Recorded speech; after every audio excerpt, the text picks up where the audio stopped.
The content you're about to enjoy comes from the archives of The Best You. We're devoted to the very best in personal development. With a magazine and resources dedicated to inspiring and changing people's lives. At The Best You, we work with the world's leading writers and trainers on the evolution of the self, and people whose journeys have been affected by their work and words. For more information, go to www.thebestyou.co.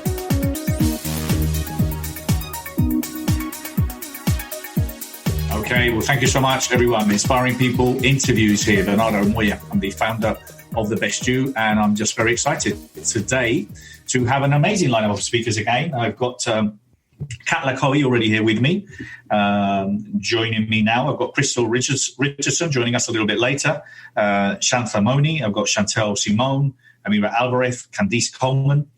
I have also Anne-Marie Dubois, Lee Cottner, Forbes Riley.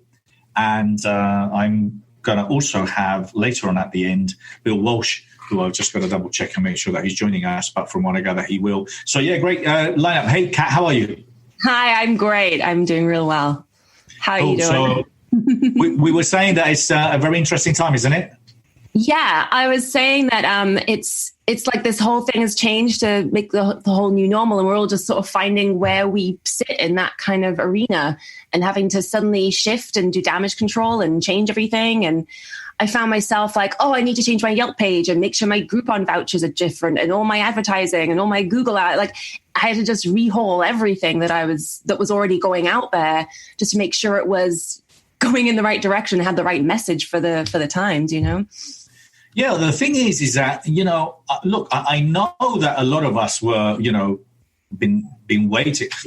Unconsciously, consciously or not, the fact is we've all been dreaming about having some downtime. Oh my God, I've got so many things I like to do. I like to write my book. And we've all used these excuses. Oh my God, I haven't got any time. And now we have all this time. There's a lot of people that are saying, oh my God, this is too much time now. But other people are saying, oh my God, I haven't got enough time. I'm one of those people. Yeah. When the first week this happened, I was like, brilliant. And I sat down and did some writing for like maybe half a day. I sat down and did some writing. I started doing some costume design. I'm a performer. So I was doing all these costume ideas that I don't get around to doing. But then I've been just doing a whole bunch of other stuff. And you don't know, what's really interesting is you don't know how to serve your clients in the best way. And that I made some masks the other day. Me and my boyfriend were like, okay, we have to go to the grocery store. We should wear some masks. And I'm a costume designer. I make my own stuff. So I was like, okay, I'll put some masks together. And all my friends that I knew that were costumers were already sending masks out and making them. And I thought that gap in the market is filled. So I posted one on Facebook and everyone's like, oh my God, I need them. I can't find them anywhere.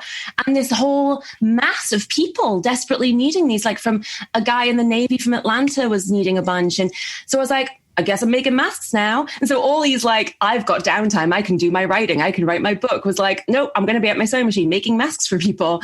And I sort of fell into that, but it's still in my arena. It's still in my, in my wheelhouse. But then it got to like, I need to make sure that I don't go in a direction because people are pulling me there. I need to make sure I go in that direction because I want to go in that direction. So then I had to get very strict with myself. Like, I'm going to do 2 hours of making these masks for people and then schedule my time for things I want to do and things I think are a priority. So I think in this time, like you say, there's so much content out there. There's so many things you can get involved in. And it's difficult to not get pulled in that stream of just, I'm in this whirlpool going wherever it takes me and consciously making decisions to spend your time doing certain things. Yeah, absolutely. And I think that's one of the things that a lot of people are struggling, I think, with prioritizing on what they should be doing and what they could be doing and also dictated with, what's on social media or not. So I think and it's easier said than done. And I don't have all the answers, but I do think it's important that you definitely schedule time slots to do different things. So have a routine, if it's about getting up in the morning at a specific time. I'm one that I started doing getting up at 5 a.m. for quite some time now. And oh my God, if I would have done that, so many years ago, it would have been amazing. Well, first of all, I wouldn't have slept for a year at least. Because, Well, hey, listen, they say that the average of a 70, 80-year-old, you spend around 25 years sleeping. Now, I haven't spent that much time sleeping because when I was young, I used to work in nightclubs. And then when I got older, I used to wake up early. Well, I thought so. But I tell you what, I'm enjoying so much this last year, 5 o'clock, getting up and dedicating the first hour to myself, to whatever it is I need to do, to meditate, to think, to exercise, obviously, and then get on with it. And sometimes I look at, because I also fast, so I only eat like twice a day. So I'm looking for lunch at 10 o'clock in the morning, which obviously is not possible, but I've already done half a day. So I'm already there. Exactly. Yeah. So I think it's really important to stick to a routine. But what I'm trying to say with this is to try new things. You know, there's so many good things that, you know, you could read about that probably you've never. So, you know, my son actually brought me into fasting, you know, and it's only when I explored it and I started doing it and I started feeling how great I felt, you know, and I love food. I can eat for everyone, but I now eat twice a day and I feel so much better. So it's about testing these new things and taking this downtime to do things that you haven't done before, isn't it, Kat? Yeah, I had to get, because I had surgery right before this happened, and I was already putting my life on hold because I was going to have 4 weeks where I had no arm and couldn't do any of the performance stuff that I do. And when all this kicked off, I was like, right, I'm going to get an exercise bike, stick it in my living room. I'm going to get up every morning before I eat anything, before I do anything. I'm going to do my 15, 20 minutes on the exercise bike. And I've managed to do that maybe 4 to 5 days of the week. I haven't done all 7 days of the week, but it's such a nice... I would never go out running in the morning. I would never get up and go to the gym that early in the morning. And it's a really nice, like, getting your blood flowing. And I'm like, oh, this is a really nice routine that I have now. You know, I don't even know if I would keep that up if everything sort of suddenly went back to normal, but it's been really great. A really great thing that's happened recently is that I was doing experiences for Airbnb in person. I was doing burlesque and fire eating and all these cool experiences. And they've just launched their online experiences, which now means anyone from anywhere in the world can do these experiences. So I checked on to see what people are offering. And there's things I didn't even know existed that people are offering in Italy and all over the place. So if you are looking for something weird and crazy to do, they just launched on Thursday this online experiences, and like you frolic with the lambs in the field. She takes you out with the laptop and you see all these like lambs living in the middle of this field and stuff. Oh my God. But it's a really great platform. And they really are so diligent in vetting who they have and making sure their experiences are high profile and good quality. And so if you are like, yoga, I've done all these things before, check them out because they have all the weird and wonderful things to do. Yeah, it is an absolutely amazing time to take advantage of this because you know but I need to insist on the fact of focusing on people focusing on what they haven't done before or what they haven't experienced before, and also appreciating and embracing for those of you that have kids and have children. I'll tell you, mine are now grown up. And they're in their 28 to 27 and a 22-year-old. But I'm telling you, it seems like yesterday when they were little ones running around. So it's a beautiful time to embrace your kids. It's a beautiful time to maybe read those bedtime stories that you didn't read before, or play with them, or do things that you didn't do before, and start planting seeds. For them to because they're experiencing this as well. They're experiencing this as well, yeah. And God knows what goes in their little head unless you provide them some kind of clarity and some hope and also with new ideas. Yeah, make sure to connect with them because you have no idea their reality, because I feel like they were going to school and mixing with other kids their age and connecting with people. And now it's suddenly like I'm at home by and for me, it's like I love my own time. And when you're an adult, you're mixing with people of different ages, different experiences. But when you're a kid, it's like you're with those people of that age range and that shared knowledge and that shared experience. And then you're suddenly pulled away from that into your family unit and you're like, I'm alone because no one else understands me. I feel like you need to have that time to connect with everybody who's in your household, whether you're with family or friends, roommates, whatever it is, and just check in with each other and know where you're at. And I think something that I found is living with my boyfriend, it's like making sure that you're not oh, we live together and we're in all day together, we need to spend every single moment of the day. We need to make sure we have meals together. We need to make sure we're watching the same thing on television. That doesn't have to happen. Connect and have your time together. But I need to let him go and do his projects, and for him to let me go and do my projects, and for me to have my own time. Otherwise, I'll be stuck watching zombie films for 5 hours a day, you know? And remember, I mean, the thing is that not only you're their parent now you're their teacher. Oh my God. And that must be terrible. So not only I'm going to deal with my dad and my mum now, they're actually my teacher, which could probably be. You have like, this is teaching time, this is fun time. And now you get to go and have your own time and do what you want to do, you know, like make sure that your kids are getting their time by themselves, but you're not always hanging over them. Like, are you okay? Are you okay? Blah, blah, blah, blah. You know, let people have their own time to grow and discover and be themselves. Yeah. And I have a friend of mine, Paul Boros, he puts his kids in the car when he gets tired of it. I'm only joking, Kat. I was like, where is this going? I'm only joking. I just don't know. Paul will probably listen to this, and if he didn't hate, well, I slagged him off. Paul's a good friend of mine, and I said to him, his wife doesn't let him out. He's normally inside, and he just let him out. Let him out for a couple of hours, get a bit of airing, then he puts him back in the cupboard. Just wraps us up. Exactly. So that's, we were talking about, is it wrong to leave your kids in the car for a couple of hours? Krystal, I'm going to let you in a minute. I've got Krystal Richardson joining us. So look, we've got a fantastic lineup of speakers today. We're just getting warmed up. It's 10:15 and we've still got another 2.5 hours to go. So my guest today, Kat Nicole, is already with me. Krystal Richardson joining us in a minute. And then I've got Shanta Moni, I've got Chantel Simone, and then I've got Amira Alvarez, Candice Coleman, Cindy Jorgensen, Anne-Marie Dubois, Lee Cockner, Forbes Riley, and then Bill Walsh. So Bill is the other man supporting me today because I'm surrounded by women, which is a great thing. Krystal, how are you? No, hold muted. On. I'm doing great. How are you? I had to make sure I was unmuted. Yes. How are you? You okay? I'm doing fantastic. This has been really actually a great time of discovery and stuff. So I'm doing great. How are you?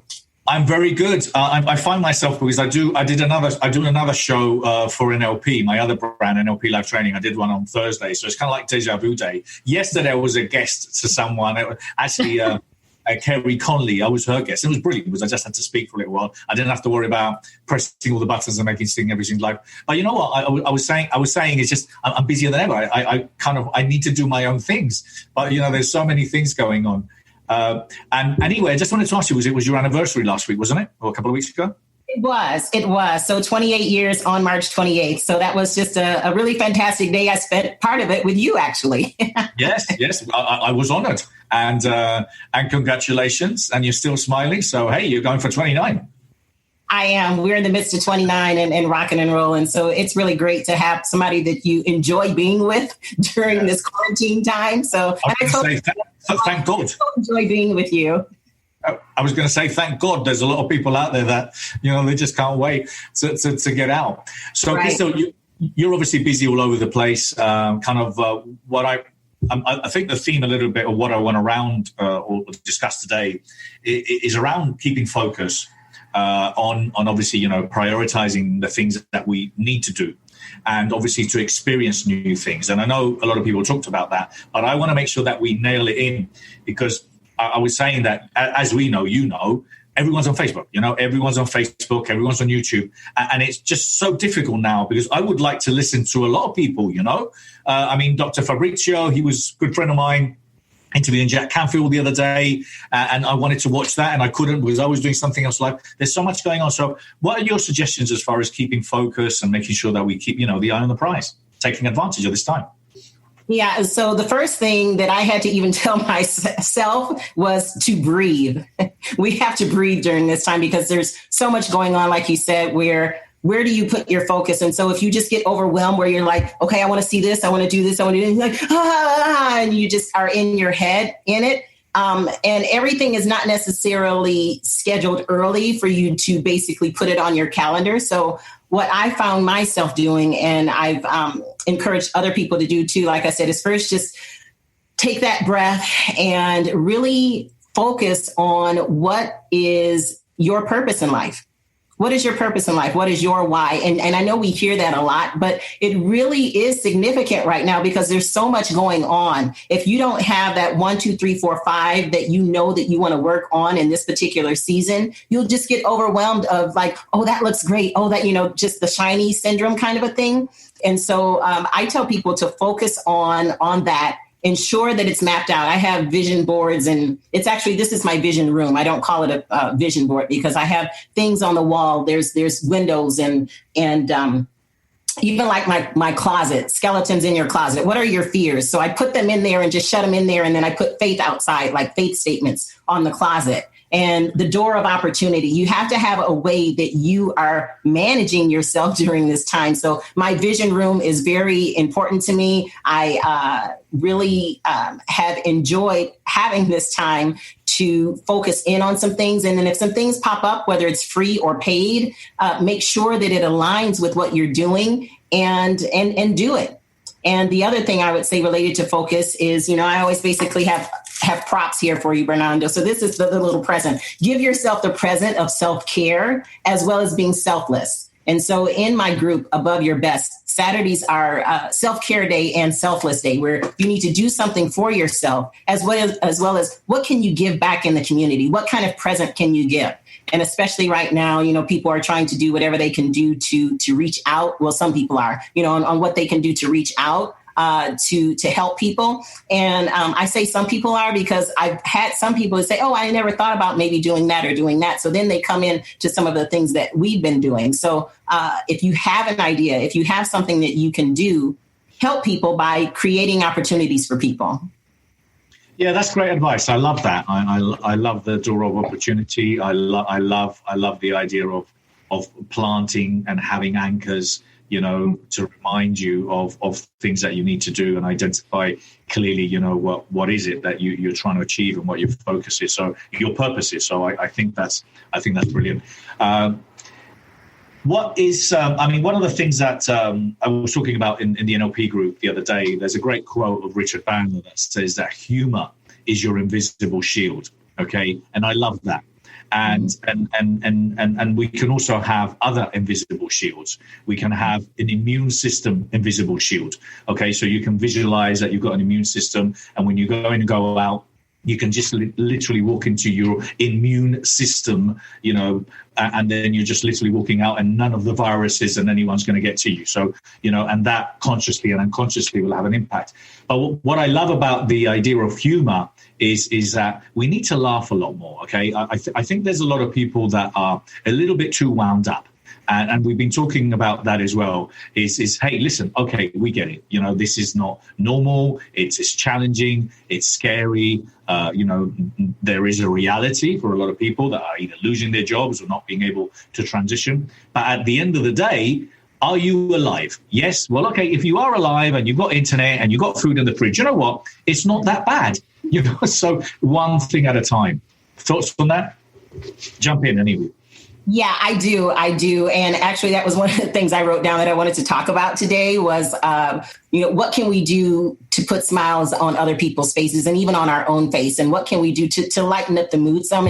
And some people, that has been their mission during this whole time. And we talk about people who are influencers and people who are, trying to get their movement or their word out. And some people that I've seen online have really just been focusing on the lighter side and trying to do things to provide humor. And one lady, like, her hair was all over the place. She hasn't actually I did curl my hair, but she hasn't curled her hair this whole time. So it's just been air dried. And now she's like, well, maybe I just might go with this hair dried look. What do you think, ladies? And so it actually, she has natural curls. So it really looks kind of cute.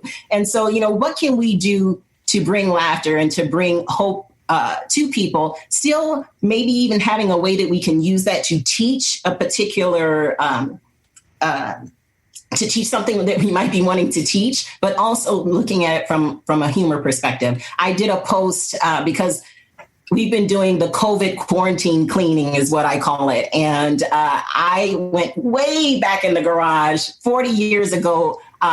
We haven't been living here 40 years, but I haven't played my clarinet in 40 years. And so I got my clarinet out. It barely went together because the cork had to expand it, from 40 years ago, back when I was in high school. And I was actually first chair and battled back and forth for that. Excuse me, darling. You don't look a day over 30. What are you talking about? What are you talking about? So then I was married when I was 2. Is that what you're telling me? Something's wrong.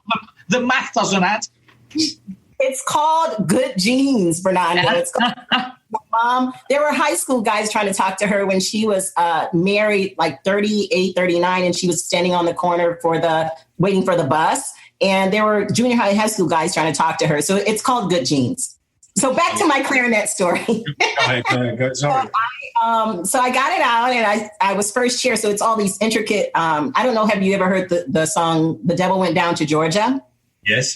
Love it. It's very intricate. And so playing that on the clarinet, you have to have like a lot of dexterity and good jaws and all that kind of stuff. And so I was able to play this really slow song. It's actually a gospel song called How Great Is Our God. And so I'm probably going to even play it tomorrow. And I'm like, you haven't worshiped until you've heard How Great Is Our God on the clarinet. How about it? And so people have been asking me to post it. I'm like, I am not posting me playing this, but it was really just something fun to bring light, to people. So I say use this time to be creative, not just creative and starting a new a podcast or a book. All those things are important too. But what can you do to create life and light and really help people make it through this time while still teaching them principles that you want to teach in your business? So I say, everybody get their clarinet and their trombone out and let's just have a big, quarantine band, I love it. But I've got to say, Krystal, you're not invited unless you bring your clarinet next time. Kat, so... invited on here until I bring my clarinet? Okay, so you're wrong for that. Yeah. You're going to bring it on and you're going to play for us, darling. I'm telling you, and I'm going to announce it. So, Kat, what are you doing differently now that you weren't maybe doing before? What is it that you are challenging yourself with? Because I think kind of like, there's a lot of theorists out there, and us coaches, trainers, people that work with other people, sometimes we have a lot of theory, all right? And then we're not the best at implementing or practicing what we preach. What are you doing differently? How are you pushing the envelope? So everything that I was doing before is now transferred online. I've done 2 different, because a lot of people were doing a lot of live, let's do a class on live or let's do a session live. I've done a lot of pre-recorded videos so that I may not repeating myself every single day. So I've done a lot of pre-recorded videos and MP3s of my teaching and everything I do. And so I've put them online, available for people. I've started working with Airbnb, and that's been amazing because now I'm not just doing a session in North Hollywood with people who can be in LA. I'm doing sessions with people. Last night I did a session. There was someone from Canada, someone from Italy, someone from Texas, someone from Los Angeles. And so now I'm able to reach a much wider audience because people are coming in through Zoom rather than coming into my actual space. So that's been really exciting. And yes, the fun element, everything that I'm doing is aimed at fun, getting yourself up and moving, avoiding the whole quarantine-y, the world is falling apart thing, and looking at you and your life and where can you find fun and what's fun for you, and finding a new sense of who you are in all of this stuff. So people have just been really appreciative that they're like, oh, I just had this session with you and I feel like I've been at a bachelorette party. That's been great. It's just been like, I forgot the world outside existed, and I laughed and I moved and I felt like a different person. And it's been really amazing to see that happen with people. And for me, I didn't realize I didn't teach or work with people for maybe 2 weeks while I was setting everything up. And after my first session, I came out and I was like, oh my God, I've been laughing and uplifted because of this. And I'd missed that teaching so much. I didn't realize how much it fed me and gave me nutrition, I get it. No, and absolutely it does. And please excuse me, because I started talking with all of you. So Kat, for those of you that are just joining us, Kat Lacoy is an award-winning, multi-talented international variety burlesque performer. Krystal Richardson, she is an international speaker, leadership and mindset accountability coach, international best-selling author, and radio show host. She's a great interviewee, so I always feel a bit of pressure because she interviewed me and she was bloody brilliant. And I've got Shanta now, who's just joined us, Shanta Moni. Welcome, Shanti. I'm just going to introduce you. She's a luxury destinations concierge. It's a boutique family travel company that is passionate about curating the perfect travel experience for you. How are you? Welcome. Thank you, Bernardo. Thank you for having me today. My pleasure. So yes, listen, my company runs events, and I still run. I'm saying run events because I've already said a couple of times, and I'm making sure that I say used to run events. No, we run events, and we will continue to run events. We're just temporarily on pause. You're running this event. This is an event right now. Well, I know, but I tend to get a lot more people gathered together. So, kind of like big gatherings, and this one's... But we run events. Now, you obviously are you help and organize travel. So obviously this has had I would say a little bit of an impact in what you do, I would assume. So where are you, what's happening, and what are you experiencing? Because obviously I keep saying to people, hey, trust me, planes will fly again, people will travel again, people will go on holiday again. So where are you and what's happening to you? Right. Yeah, we've had a mix of responses to people who booked. Some people have said, no way am I going to travel for a while. So, they've had to take a step back and put it on pause. But a lot of them are just waiting to see. They're not completely against traveling right now. So that's kind of a mixed reaction. And what I tell my people is, it's going to pass and you're going to want to get out. You're going to want to travel. So don't give up on that dream. Keep that on the back pocket. But, you may not want to do it right now, but never give up and just kind of plan down the years. There's going to be some amazing deals out there, isn't there? There's going to be some amazing deals, man. You can fly first class. You can go and stay in the 7-star hotel, probably for $50. It's just going to be absolutely amazing. You count me in. I'm all over that. Right. So I was saying this morning, I was saying about that, kind of we're in, but we have to make sure that our mind is out. And we have to make sure that our mind is open to traveling and to experiencing and to visualizing and to seeing great things. So where and how are you personally, or what are you personally doing in order for you to be able to, go to these places in your mind and to see new realities? Yeah, I've been kind of getting out inspirational posts and social media, and even just in my conversations, people giving them an venue to even just to dream about it, even if they're not there right now, taking them to places where you have, the museums, do a virtual tour of the museums, have a virtual Broadway show at your home. So you still have that desire. And so I've been kind of promoting people to that, moving them to that direction. And the other thing I've been doing is, which is kind of neat, is also I've been kind of in touch with my clients and friends and just reaching out to them, no agenda in mind, just saying, how are you doing this time? And it kind of uplifts them at that when they get a card from you or a gift from you, that somebody cares and thinks about them.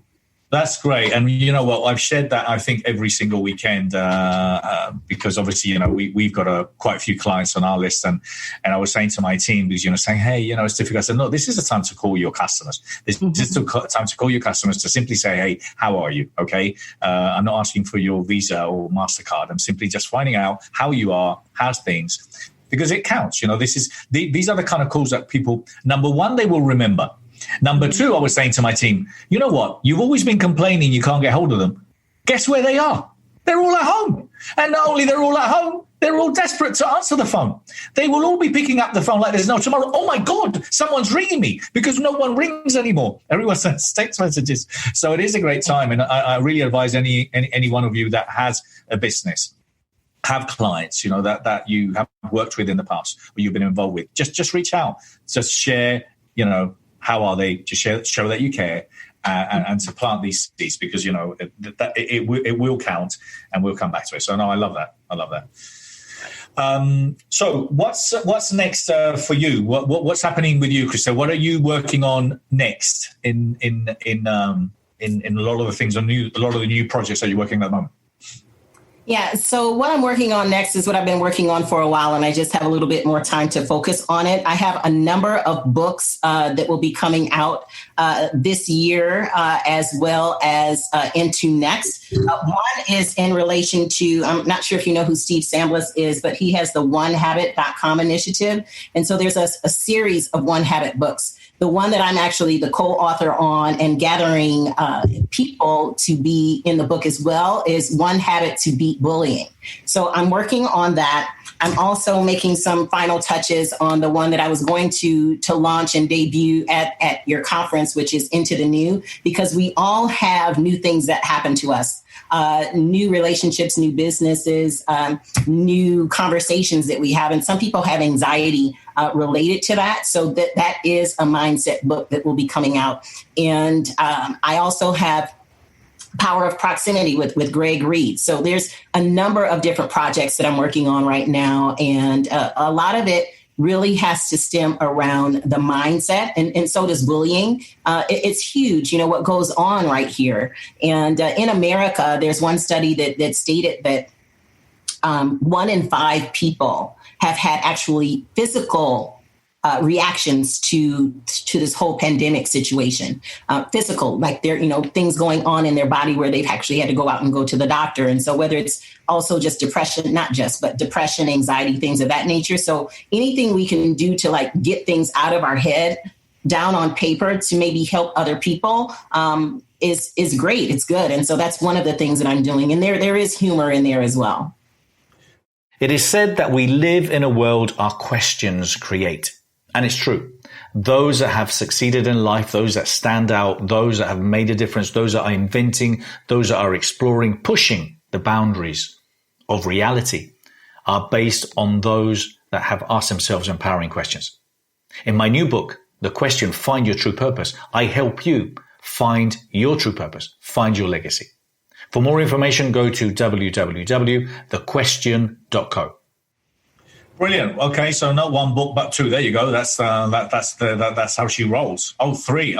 That's how Krystal rolls. Not 1, but that's how she rolls. She just literally just gets 1 book out every month. Love it.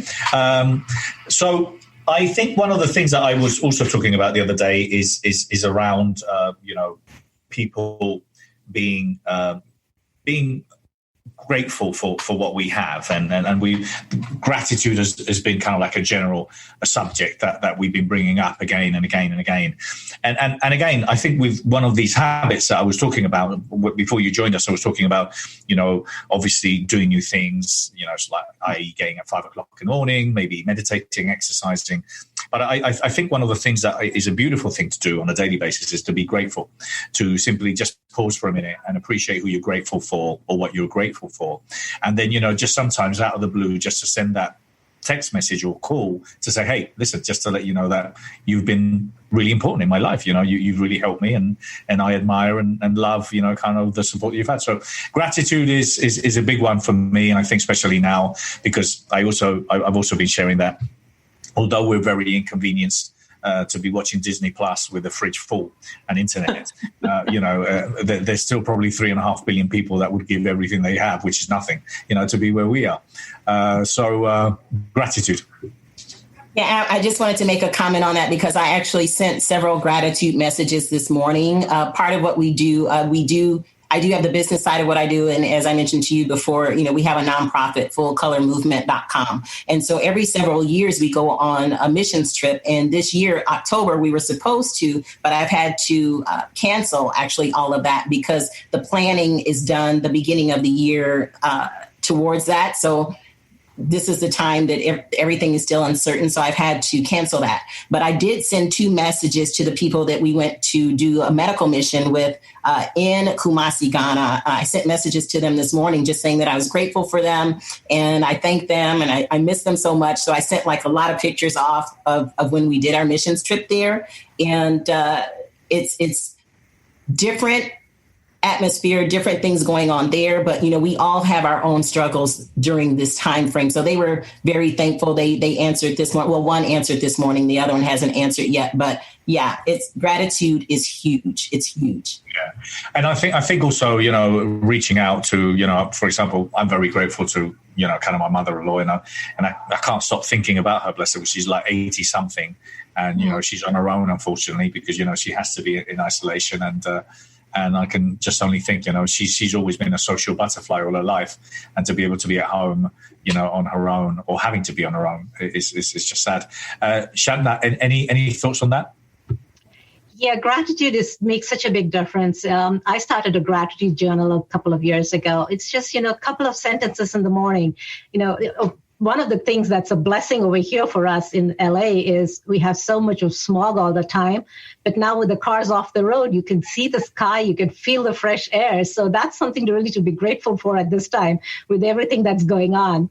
And another thing that we've done with my kids is have a little gratitude jar and just put one little sticky note or any little note with what you're grateful for that day. So it makes such a big impact in your way of your outlook on life and how it affects you the whole day through. I love the grateful jar. So what do you do? Do you just put some money in it? Anyone? It's just a note of what you're grateful for. And then when you look at it at the end of the year, you have these 365 little notes over there, which you can compile and see. I love that. Yeah, a lot of things we take granted for. I love that. That's really nice. I was going to say, if this is John, there's money, I'll take it. But, money, Bernardo. You went straight for the money. No, I'm only joking, okay? I bring a little bit of humor into this, okay? But I'm only joking, but I will take it. No, I just think the whole gratitude, and I love the gratitude jar. I love putting in a little note. I might definitely implement that. I've got lots of jars. They're empty at the moment, so I might do that every day. I love it. Cool. And I'm going to promote that as well. So, Kat, what are you grateful for? Oh my gosh. I feel like every time I have any kind of spiral down, I have to just sit and be like, I am so thankful that I'm quarantined with someone that I love and who's supporting me. I am so grateful that I can hug somebody. I met my friend 6 feet away from me because I was giving her a mask, and she's like, I haven't been hugged since March 14th. And that I am such a huge hugger. I'm all about human connection and personal touch. And just to have somebody who, if I'm feeling a bit, I go, hey, can you just hug me for a second? That is such a huge thing. When I said goodbye to my friend, we just hugged ourselves and we're like, okay, goodbye. I hugged myself and she hugged herself. And it was just so sad. And it just felt like, oh my God, we're living in a world where we can't hug each other. I'm so grateful for the internet and connecting and being able to see people in an instant. Like, imagine if we're in a world where we couldn't even phone each other or see each other on FaceTime, and I can call my mom, and my mom's in England, and I can just WhatsApp her and be like, hey mom, how you doing? And she's just there. I mean, we are so connected as much as we are so isolated. And that is just, I mean, imagine if we were in true isolation. We don't know true isolation until we've cut off all the internet and cut off all the phones. Yeah. No. And again, people that are unfortunately, either enslaved or imprisoned, these guys are complete isolation, So I think the understanding kind of where we are and appreciating where we are is a really important aspect, and reaching out to those that definitely need help. So Shantna, how are you in your particular case, for example, how are you restructuring, reviewing, reinventing your business? Because I think there's a lot of people, what I found is that there's a lot of people that are literally like, that they've got their lights in the eyes and they're just frozen. All right. And that they're not taking action. They quite rightly, they're hoping everything will become normal again. It's going to take us some time for it to be normal. It's going to take a little bit of time for it to become, reality again, but I don't think it will overnight. It's going to take a long time to build that trust again. But I think at the moment it is so imperative, so important to adapt to this, because, I think no one could see this coming. No one would have thought. We would have had this conversation 3 months ago. He's drunk. He's absolutely drunk. What is he talking about? So, but ignoring the facts and ignoring, the ideas around you having to improve your skills or to adapt, to what is the new reality is just not an option. So what are you doing with your business that can serve the people in the future and as we transition? One of the things that I'm doing is I work with retreats, and those take some time to arrange and get the people into it. So it's like 6 to 9 months down the road. So we're still planning. We are still planning for the later part of the year and the beginning part of next year. Those folks are still going on.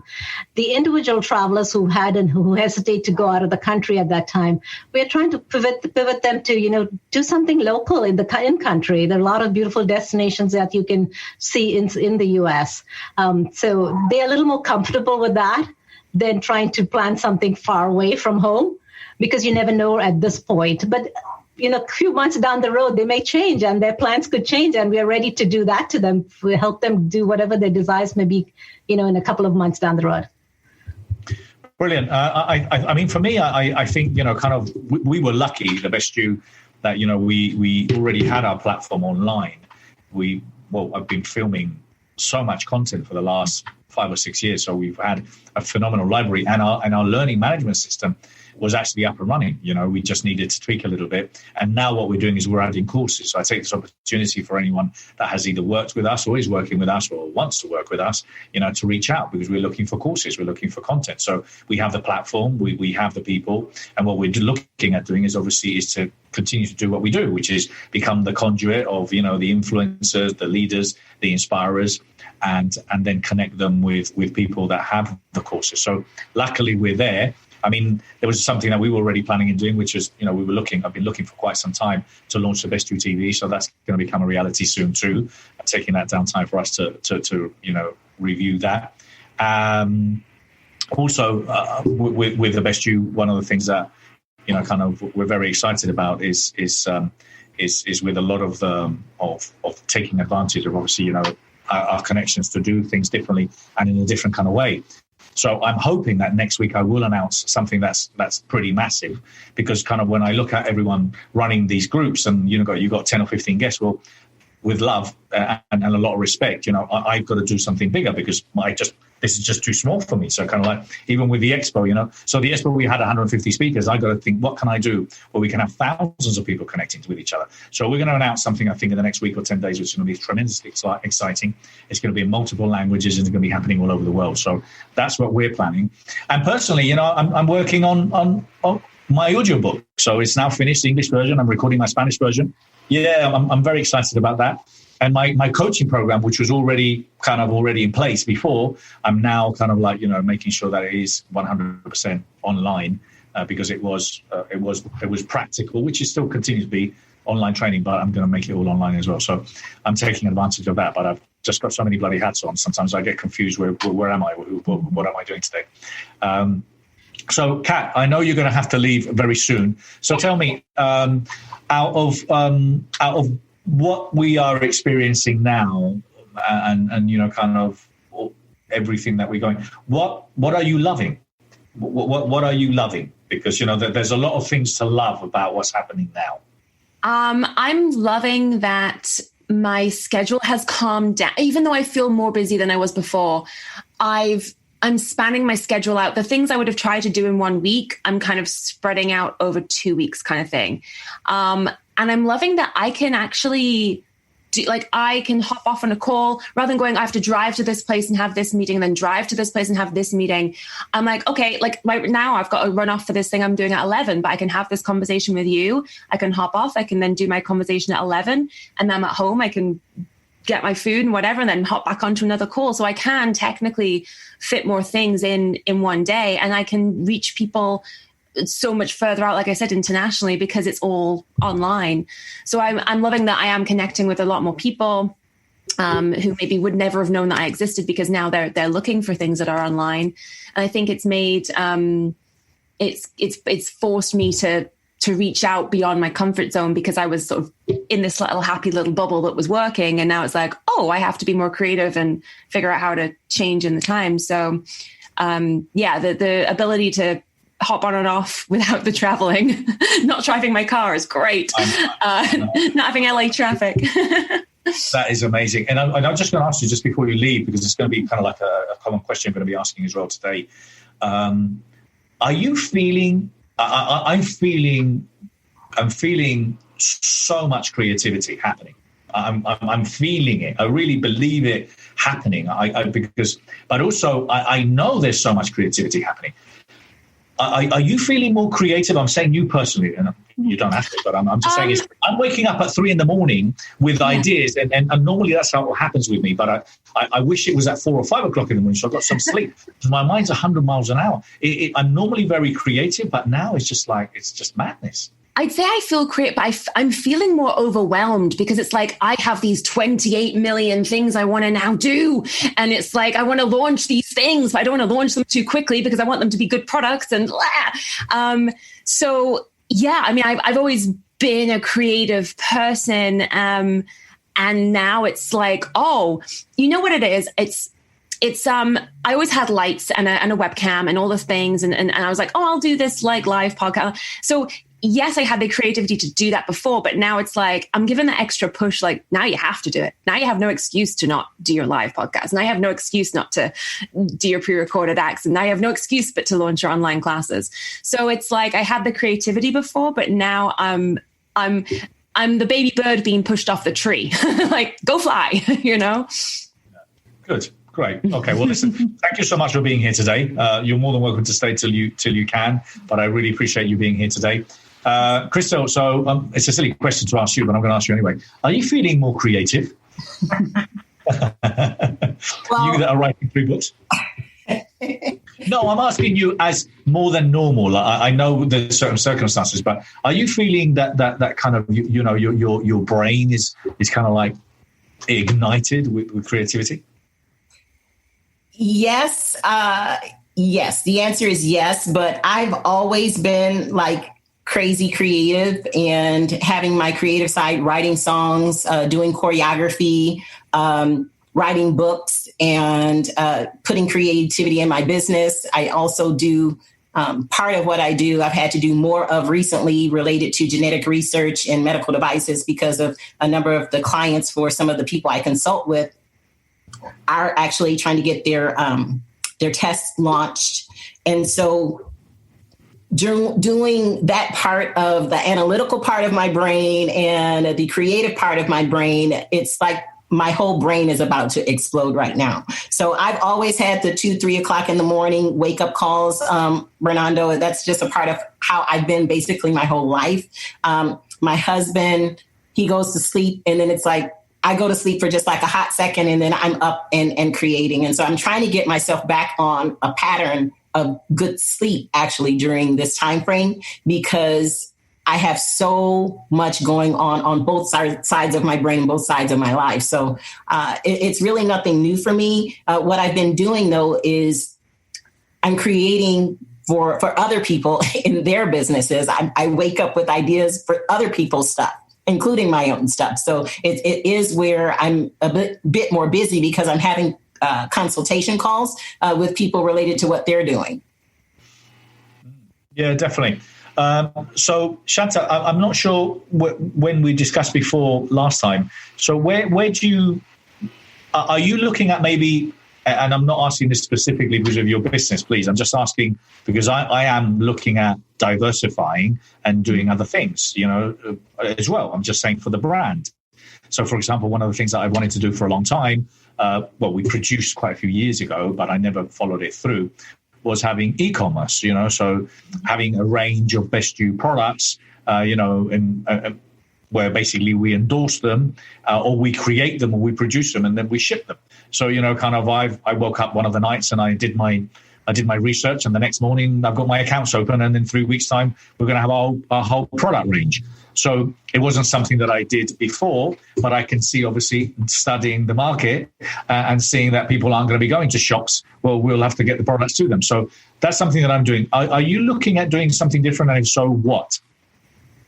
One of the things that I'm doing is, like I said, the tools that I have for the gift giving. It's a tool that I've been using for my clients. So now I'm kind of bringing it out to other business owners to see if they want to use that tool. It's a great way to keep. Sorry, what was that tool? Sorry to interrupt you. What was that tool? Better Season. It's a card and gifting program that I've been using. So I've been kind of talking to more of the business owners who would like to use that. So I've been kind of promoting that piece of it. The other thing that I'm looking at also doing is kind of launching some of the travel products and linking it to my business and kind of being promoting and affiliating that way. So those are the things that I'm kind of looking at right now. And I think personally, obviously, and I know you know probably this already and you probably have this in place, but I really believe that with a lot of people that work, I mean, I particularly would be interested, obviously, you know, kind of in mastermind groups, you know, people getting together into these amazing, unique retreats, you know, so, you know, I think there's a big market for you within the personal professional growth industry in contacting and putting some kind of packages, I think, for kind of like the influencers to bring the people over to you, you know, because I would rather have mastermind in a tropical beach with a pina colada than here in my front room, So I think those are the kind of things that would probably be quite appealing, to prepare it, to present it to them, and then let us go out. I'm saying, us influencers to go out and sell it. So we should have a conversation, and then I'm sure there's a lot of other people that would do that as well. I forgot to mention as well, I'm launching a new, because I think my friend Paul Boris was around. He's in the UK. So Paul and I are launching a new podcast, which is called From Isolation to Inspiration. So we're very excited about that. The two of us are joining forces, and we have good banter, as they call it in England. We have good energy. So we're going to have a laugh. We're going to talk about serious matters, but we're going to laugh about them a little bit. Oh, that's so great. I'm very excited about that too. Sounds awesome. Yeah, no, I can't wait. I'm very excited. Yeah. Podcasting is one of the things that was on my back burner, and now it's kind of pushing me to the front, and I'm kind of working on setting that up too. So that's one of the things that, is on my to-do list, and now it's come to the forefront of my have-to-do list, right? Well, absolutely. Well, listen, I've got a couple of podcasts. I've got the Inspiring People Talks and also the Best You Expo Talks, which are all the recorded talks from the Expo. But Krystal's been doing that for a long time. Krystal, you want to say a little bit about podcasts? Because I think this might be a good subject just to simply share as an opportunity for people to, either explore something new that they were thinking of doing, or or implementing it or making it happen, because you're great at that, but you also have vast experience. Yeah, and I think it's something where people sell themselves short a lot, related to what they have going on up here and what they have going on right here.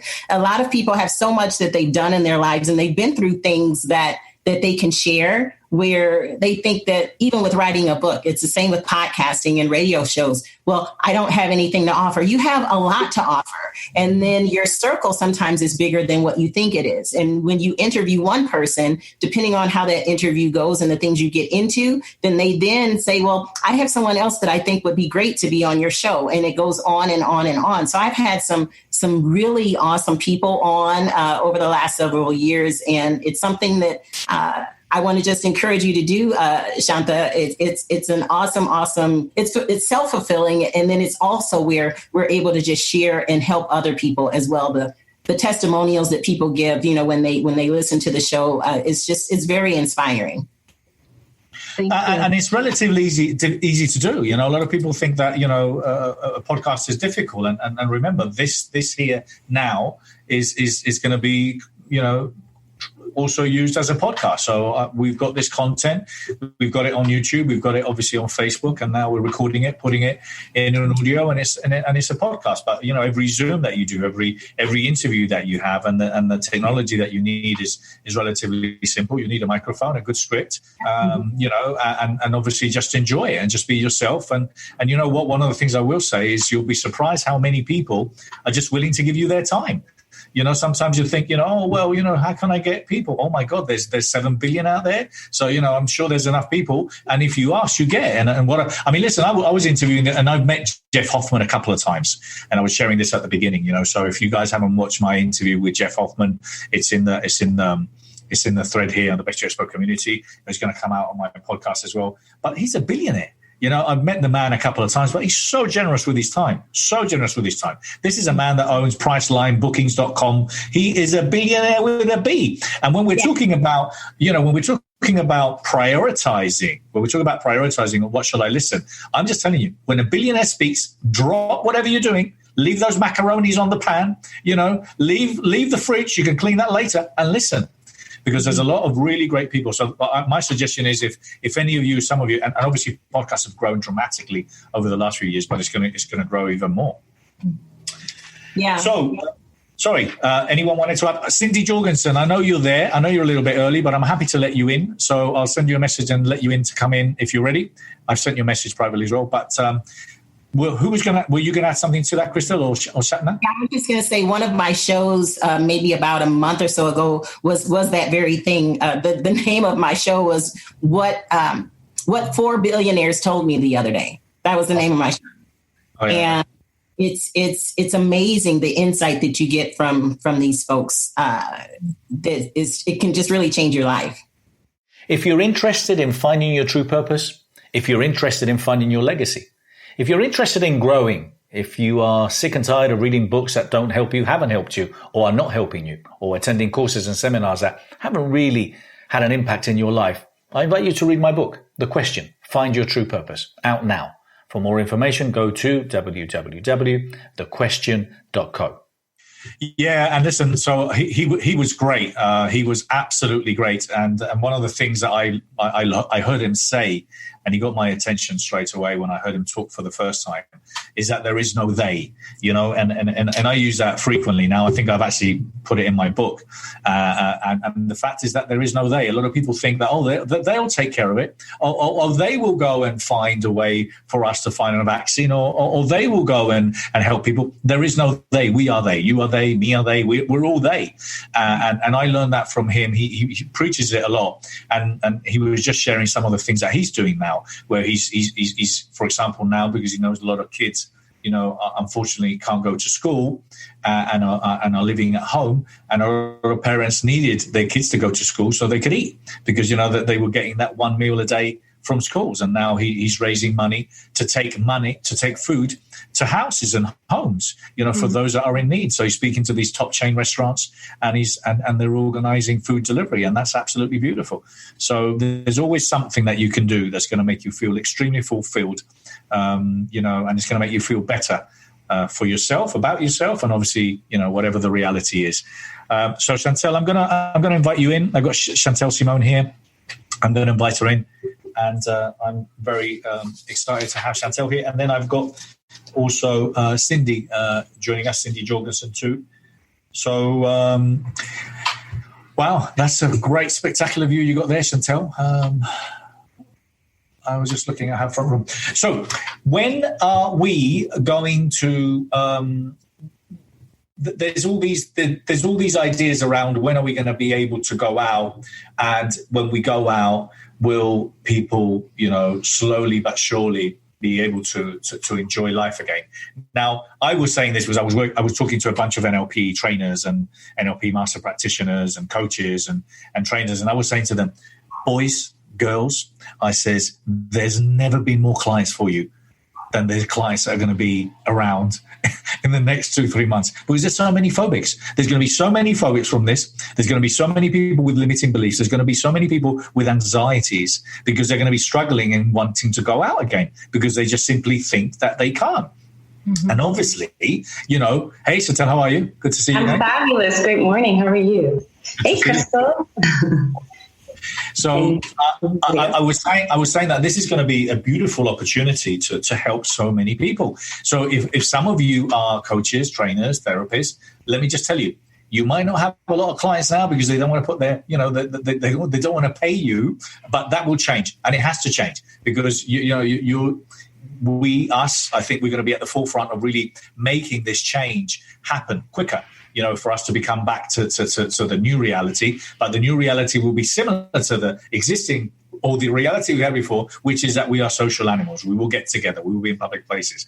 And for those of you that were thinking about finding a new career, this is a great career. If you're passionate about helping people, well, listen, it's a time to learn NLP. It's a time to become a coach. It's a time to specialize in certain things, maybe around wealth, maybe add some extra tools to your kit, because I was talking, for example, to someone the other day, and quite rightly saying, look, if you're a coach and if you're a trainer, what advice are you giving your clients on wealth? And the fact is, I wasn't. So I'm learning a lot more now around wealth management, about new technologies, about things to invest in, because I have to be current. So if I want to be able to provide my clients the best advice, I have to up my game. And that's what I'm saying is we all have to be improving our skills, not only diversifying, but we have to be looking at those new opportunities. So I'm just going to introduce quickly Chantel. She's the founder and CEO of Chantel, she's international and experienced professional in the field of mind mastery. Now, you joined us a couple of weeks ago, Chantel. You were very insightful. And I think I told you then, which is basically what's taking me to this straight away, is that, oh my God, you're going to have so much work. Well, you know what? The main thing is, and can you hear me okay? Yes? Okay. Well, one of the main things is that A lot of people say that, and the reality is seeking therapy, seeking help, raising their hand, it's not something that people have often the flex that muscle as yet. But one of the key things that I want to touch upon that you said, Bernardo, which was really important, is this whole shift to money and having the money mindset. Because as a coach, especially for life coaches and whatnot, a lot of people are talking about, getting to the next level, where because of the economy right now, there's a big shift. I made a post on Facebook and I said, what are the main things that you're seeking right now? Peace of mind, or finding your confidence, or using the gifts that are dormant inside of you, or money. And a lot of the two main things that came up was peace of mind and money. And to me, being a mindologist, I've actually created a formula because I've studied. I've been studying for over a decade this topic. That's how I got 5 master certifications, of course, including NLP, and I'm a trainer. So being a trainer, I'm like in the field here training people on things like you say, Bernardo, to take to the next level, to stay up and stay current. But here's the reality of what I thought, because I literally had the same conversation with myself that you just shared. Okay, do I go start looking into money investment strategies? Good thing my background is in finance. That's what I actually have my degree in from university. So Chantel, can I interrupt you there? Are you like Krystal? Did you start when you were 3? A lot of people ask me that. I've been coaching for training for 20 years. That's bad. 20 years. Amazing. At the end of this year, it'll be 20 years. Amazing. So yeah, I started young, and don't be fooled by the youthful face. Good genes, I told you, Bernardo. Good genes. Good genes. Bring them on. I'm going to bring them through Zoom. I'll have some of those genes. Absolutely. Sorry to interrupt. Just like Einstein said, I was just insanely curious about things in life, and I just stumbled upon 5 master certifications. I didn't pursue to be a coach or pursue to be anything. I just loved information. I want to pass it on. But you know what? It's really the same thinking that we have to have, the same process that we have to have, the same process that took us into depression, that took us into paying attention to all the negativity, is the same process that we are actually going to have to get to what we want next in life. It's going to be the same process to what we want to, the business we want to launch, and to be able to receive money, to receive income. So it's not changing my practices. There's nothing different than what I'm saying in terms of income, because if your mind is so clouded and foggy, the possibilities for income will arise, but you won't have the ability to see it. Yeah. So we still have to focus in on our mindset. We still have to, I have a program, I call it Clear the Crap, because there's so much stuff in our mind that is not serving us. And I call it crap. So we still have to clear that crap in order to see the possibilities. When we get an email about, something going on in the stock market, wow, this could be my solution, versus, oh my gosh, I don't know what that is, and ignoring it. So, as you know, in the world of NLP, we have our RAS, the reticular activating system. It's what we're able to take in. So there's money strategies out there already. There's solutions out there already. If there's a problem, it already presupposes that there's a solution. So if finances is our problem, it's really our mindset around finances. If we look at our bank accounts, if we look at our relationships, if we look at our circumstances, our households, who we're with, it's all a reflection of what we're thinking. Exactly. So we still have to work on our thinking to gain, this extra income that we're all looking for, or any other aspect of life. That's my thought. Well, and I've been sharing that a lot, and I share that a lot because obviously it's something that, I was saying, before is the idea around thinking, and you can learn all the courses, you can practice, attend any seminars, or you can make as many notes as you want. But if you don't become aware of what you are aware, if you're not aware of your thoughts, if you're not aware about what you're thinking about, if you don't have quality thoughts and you ask yourself empowering questions, simply what's going to happen is you're just not going to go far. You're going to carry on falling on making those same mistakes again and again and again. And a lot of people don't say, and I've had this, and you're training NLP as well, when you say to them, your internal dialogue, and you can see people looking up into their head, and then what they're saying to themselves, what internal dialogue? What is he talking about? I haven't got an internal dialogue. That's exactly the internal dialogue that we're talking about. And a lot of people say, I haven't got an internal dialogue. And then they have the most negative internal dialogue. And that's kind of the thing. They look at themselves in the mirror and say, oh my God, how ugly do you look today? You know, and that will happen. Then consciously and unconsciously, your mind is finding all the reasons why you look ugly today. Now, I know what we do. We look ourselves in the mirror and say, oh my God, how good and how hot do I look today? And then that's what happens. Then our mind all of a sudden explodes into these great solutions. So thinking is at the forefront of obviously anything and everything to do with personal and professional growth, but it is also wealth, understanding wealth, learning about wealth, and how to obviously build wealth. Because, you know, if at the end of the day you don't have the finances, again, you might have learned all this personal development stuff, but if you haven't actually got the money or the funding, you know, to be able to learn more, then obviously things become challenging. Absolutely. Yeah, I totally align with that. And, you know, I take things a little bit further because my work, I've overlapped a few different perspectives and layers. And one, because of the business world that I came from in process reengineering, and then obviously NLP world, and then the spiritual world. Because, you know, there's a saying we all may have heard, as it is above, so it is below. And I was insanely curious because spirituality used to be this thing where it's intangible. And we were like, oh, it's just believe and cross your fingers and hope that it comes to you. And what I have now been able to put in this formula that I'm sharing and being a huge advocate is that not only is money and our goals and our outcomes on this tangible world, but there's actually something, you know, when we say we connect to the God inside, what does that look like? How do we do it? What is it affecting? Is it working for you? You know, there's times where you say you can pull the resources from heaven and pull it down to earth. But for some people, it's like, what is she talking about? What is that? It's this woo-woo concept. Some others are like, yeah, I do it every day. You know, if you look at the most successful, I came on, you guys were talking about successful people, maybe millionaires, billionaires. I've had a few conversations myself because I've traveled a little bit and met some wonderful people in my life. And to be honest, some of the most successful people are the most spiritual people because there's something that we haven't really grasped that they've learned. You know, being an NLP, we know that all presidents and all, like, you know, presidents have to learn this stuff.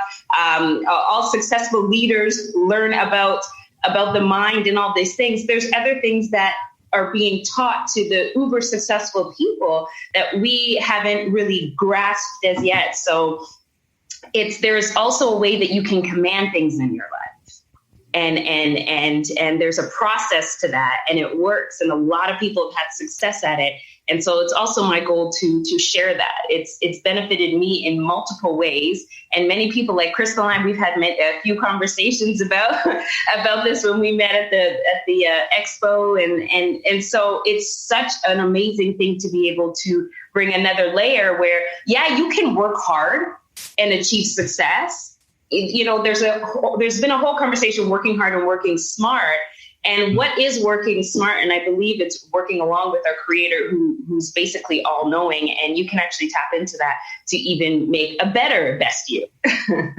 I agree. think it's very important. Completely agree. So what are you doing? What are you doing to push the envelope? Because we were saying before, and I can see you walk your talk, Chantel. I can see that. Okay. I'm quite good at this. But what are you doing to push yourself? Okay. Because I'm extremely creative, and sometimes I've got to say, slow down, Bernardo, and make sure that you do these things. So kind of like, you know, little notepad, and make sure that I follow kind of a routine and I do specific things. I mean, I manage a lot of things in my mind, and I multitask a lot, but I give everything its time allocation, and I kind of like tend to log what I need to do, and I don't forget. But I'm still quite, you know, and I don't do many hours. I mean, I work many hours. But what are you doing to push yourself to make sure that you come out of this even further ahead than you were before? Great question, because I've also too have always been, you know, very charge ahead type of person. And I appreciate, I love the analogy of the bow and arrow. I'm not sure, you may or may not have heard of it before, but it's sometimes you have to pull back to spring forward. So in order to really, when the coronavirus broke out, I'm part of a group of speakers, of international speakers, and we're all like, okay, we got to stay on top of it. This is what we're going to do. And everybody was like, this is our time. Like, jump on it, go. You got to be the leader now. And it was almost like, you got to jump and act immediately. So I started to do a few things, and then I took a moment to pause and I said, what do people need? Les Brown, who's been he calls me a spiritual daughter, which is very honoring. Les Brown told me one day, he said, Chantel, you know what? Never let what you want to say get in the way of what people need to hear. So, of course, in our own mind. Hold on a minute. Sorry. Give us that again. Come on. He said, never let what you want to say get in the way of what people need to hear. Love it. Les Brown. There you go. Les Brown. Yeah. Oh, to the grandpapa in the industry. And it's so true, because as coaches, as practitioners of NLP practice, we have this great idea in our own minds. We come up with I used to call myself a closet coach, where I would sit there when I create my program and I perfect it. I'm like, oh, they're going to love it, and launch it to the world. And that's not the language they're talking at the time. I've been through that route.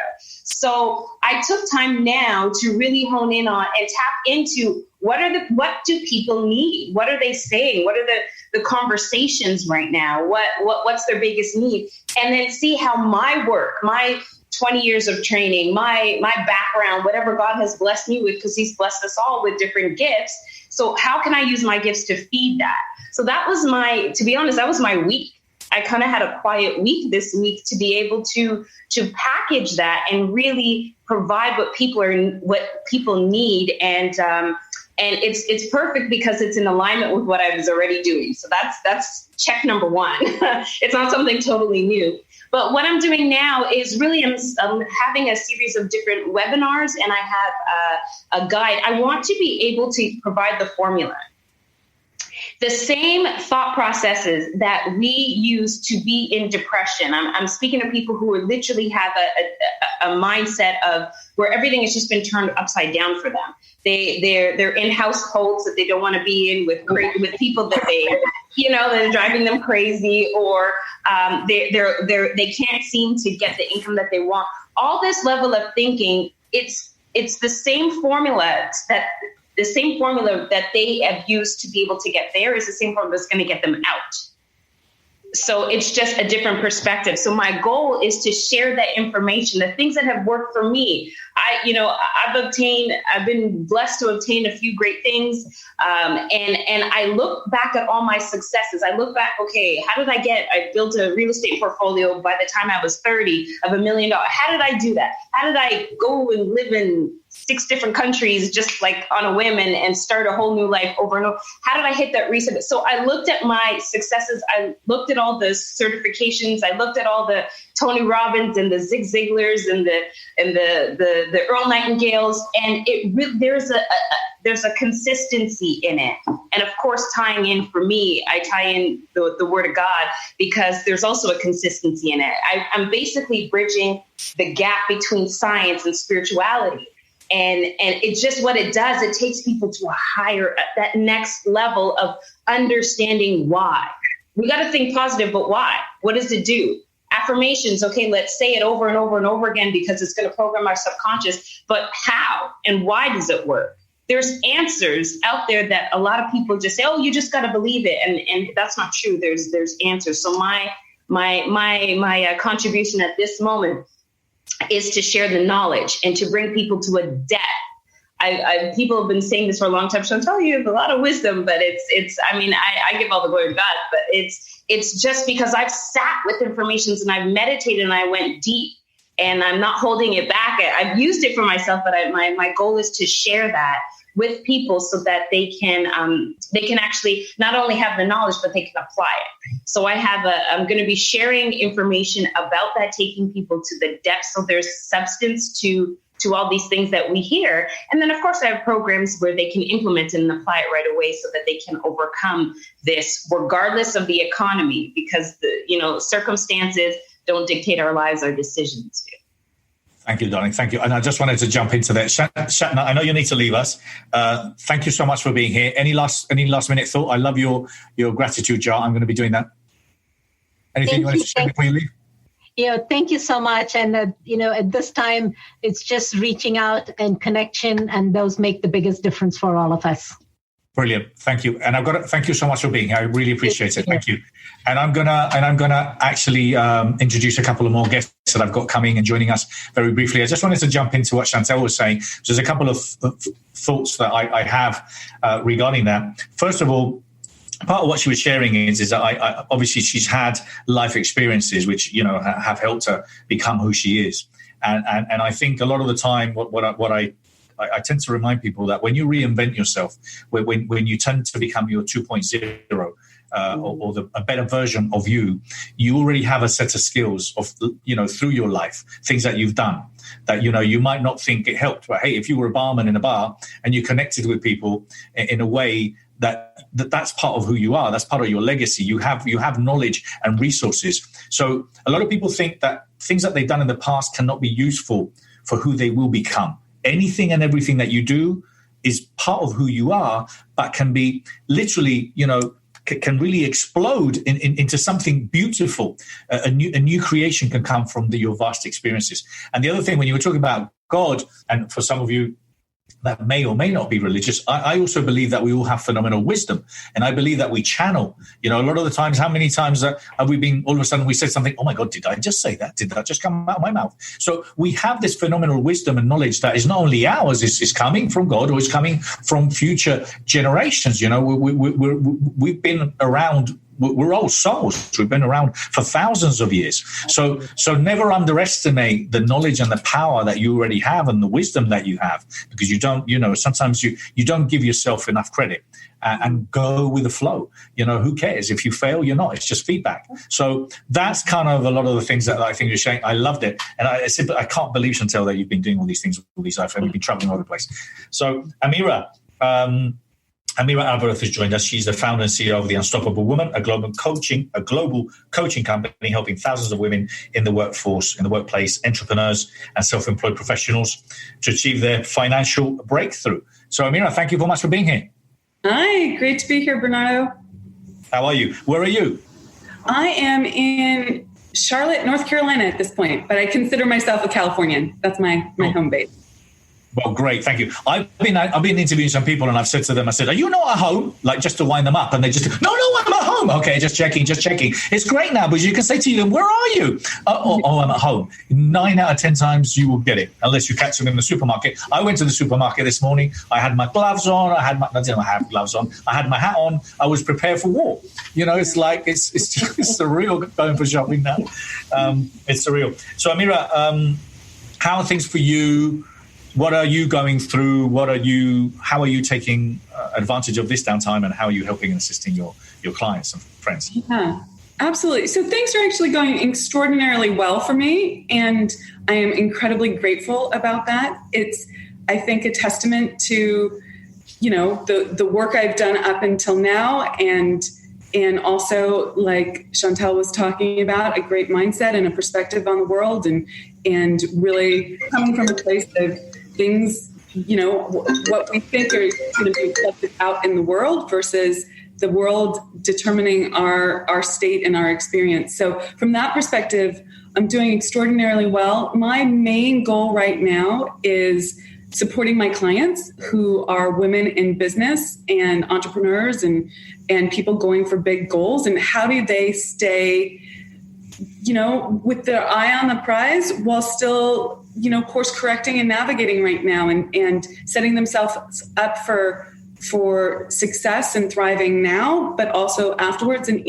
for each client, that's a different conversation, different adjustment, because they all have different businesses. And there are some that, now's the time to put a little bit of a pause on things and dial in, spend the time on building foundations and doing the work that they have always wanted to do, but haven't had the time.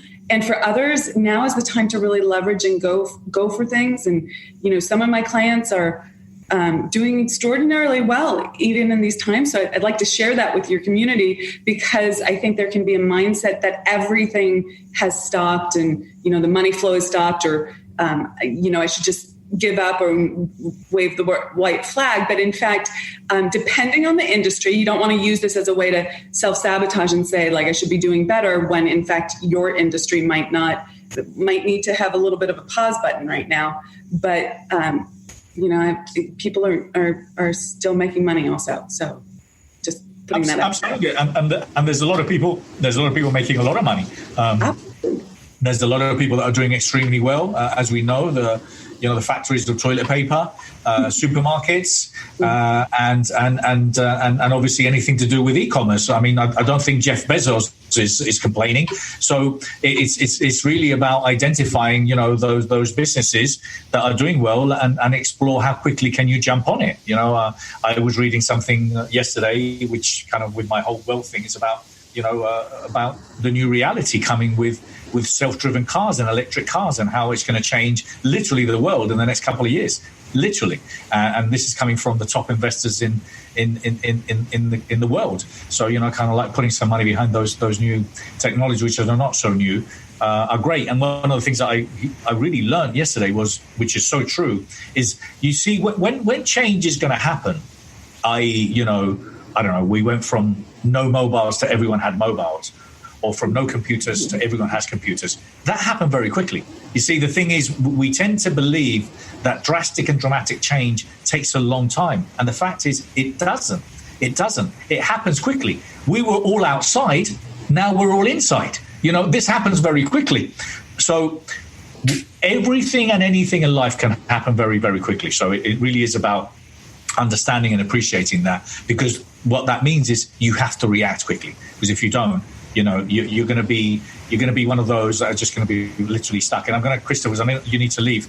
I use this analogy of, imagine you're in a commercial center, okay? Imagine you're in a big shopping mall and you're inside one of these big shops inside, and there's hundreds or thousands of people. Imagine there's no COVID, okay? So it's all good. So imagine we're all inside. Now, the doors are going to open because they have to open, and literally it's just a matter of time. Now, you could be one of those waiting at the front. You could be at the queue waiting at the front, or you could still be looking around the shop just to see if there's something else that you've missed on the rail. But in some cases, they might catch them in the changing room with their pants down. So, the thing is, you need to make sure that you're at the front. You're out there ready for when the doors do open, that you take advantage of that time. So it is a time of opportunity. I just want to take this quick opportunity, Krystal, to thank you so much for being here. Lovely to see you again. I was going to say we have to stop meeting like this, but we should carry on meeting like this, because it's the only way we can carry on meeting like this. Let's carry on meeting like this. So I'll see you again next week, and I'm sure I'll talk to you next week anyway. So let's catch up. I know we've got things to talk about. So lovely to see you. Thank you for being here. Thank you so much. I just want to say this last thing, just related to mindset, is never let your mind dwell where it's unhealthy for it to stay. Never let your mindset dwell where it's unhealthy for it to stay. So I hope you all are not dwelling like that you're doing what you need to do to dwell in very, very safe, creative, and productive areas. Everybody take care. Thank you so much. Lovely to see you again. Take care, Krystal. Thank you. And Amira, I'm going to give you the mic again. Chantal, you're going to stay with us for a little while, aren't you? I can hang in. Yeah, hang in. Yeah, please, yeah.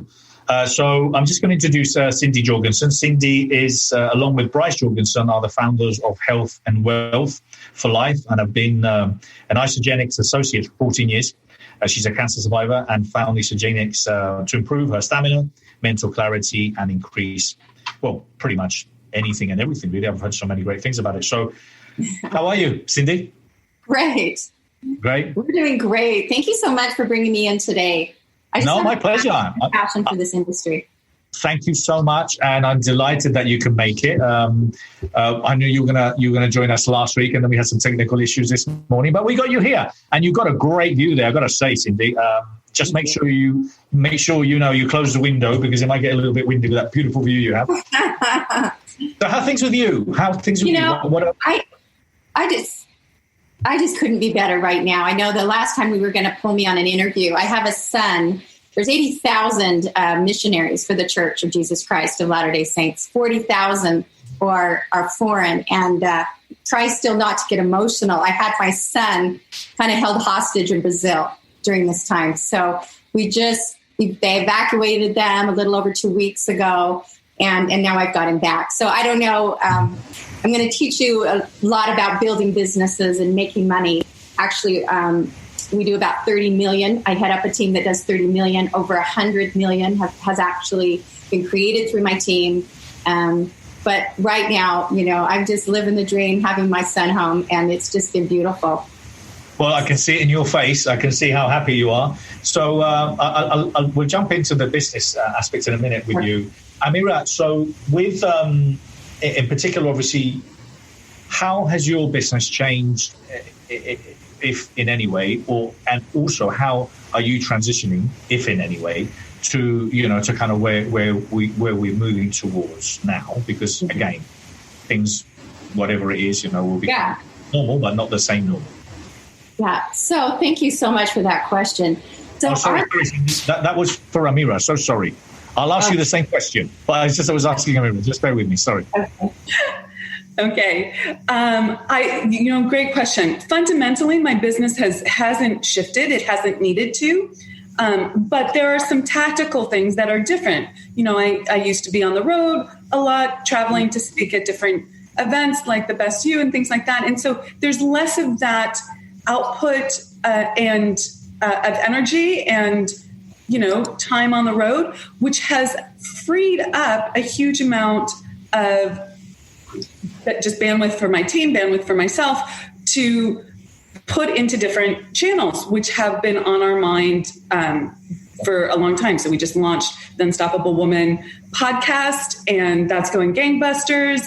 We just launched something called the Unstoppable Woman Mindset Club, where we're teaching Think and Grow Rich every morning and working on just adding value and giving right now, because all the channels that we've set up, the foundational things are really solid in our business right now.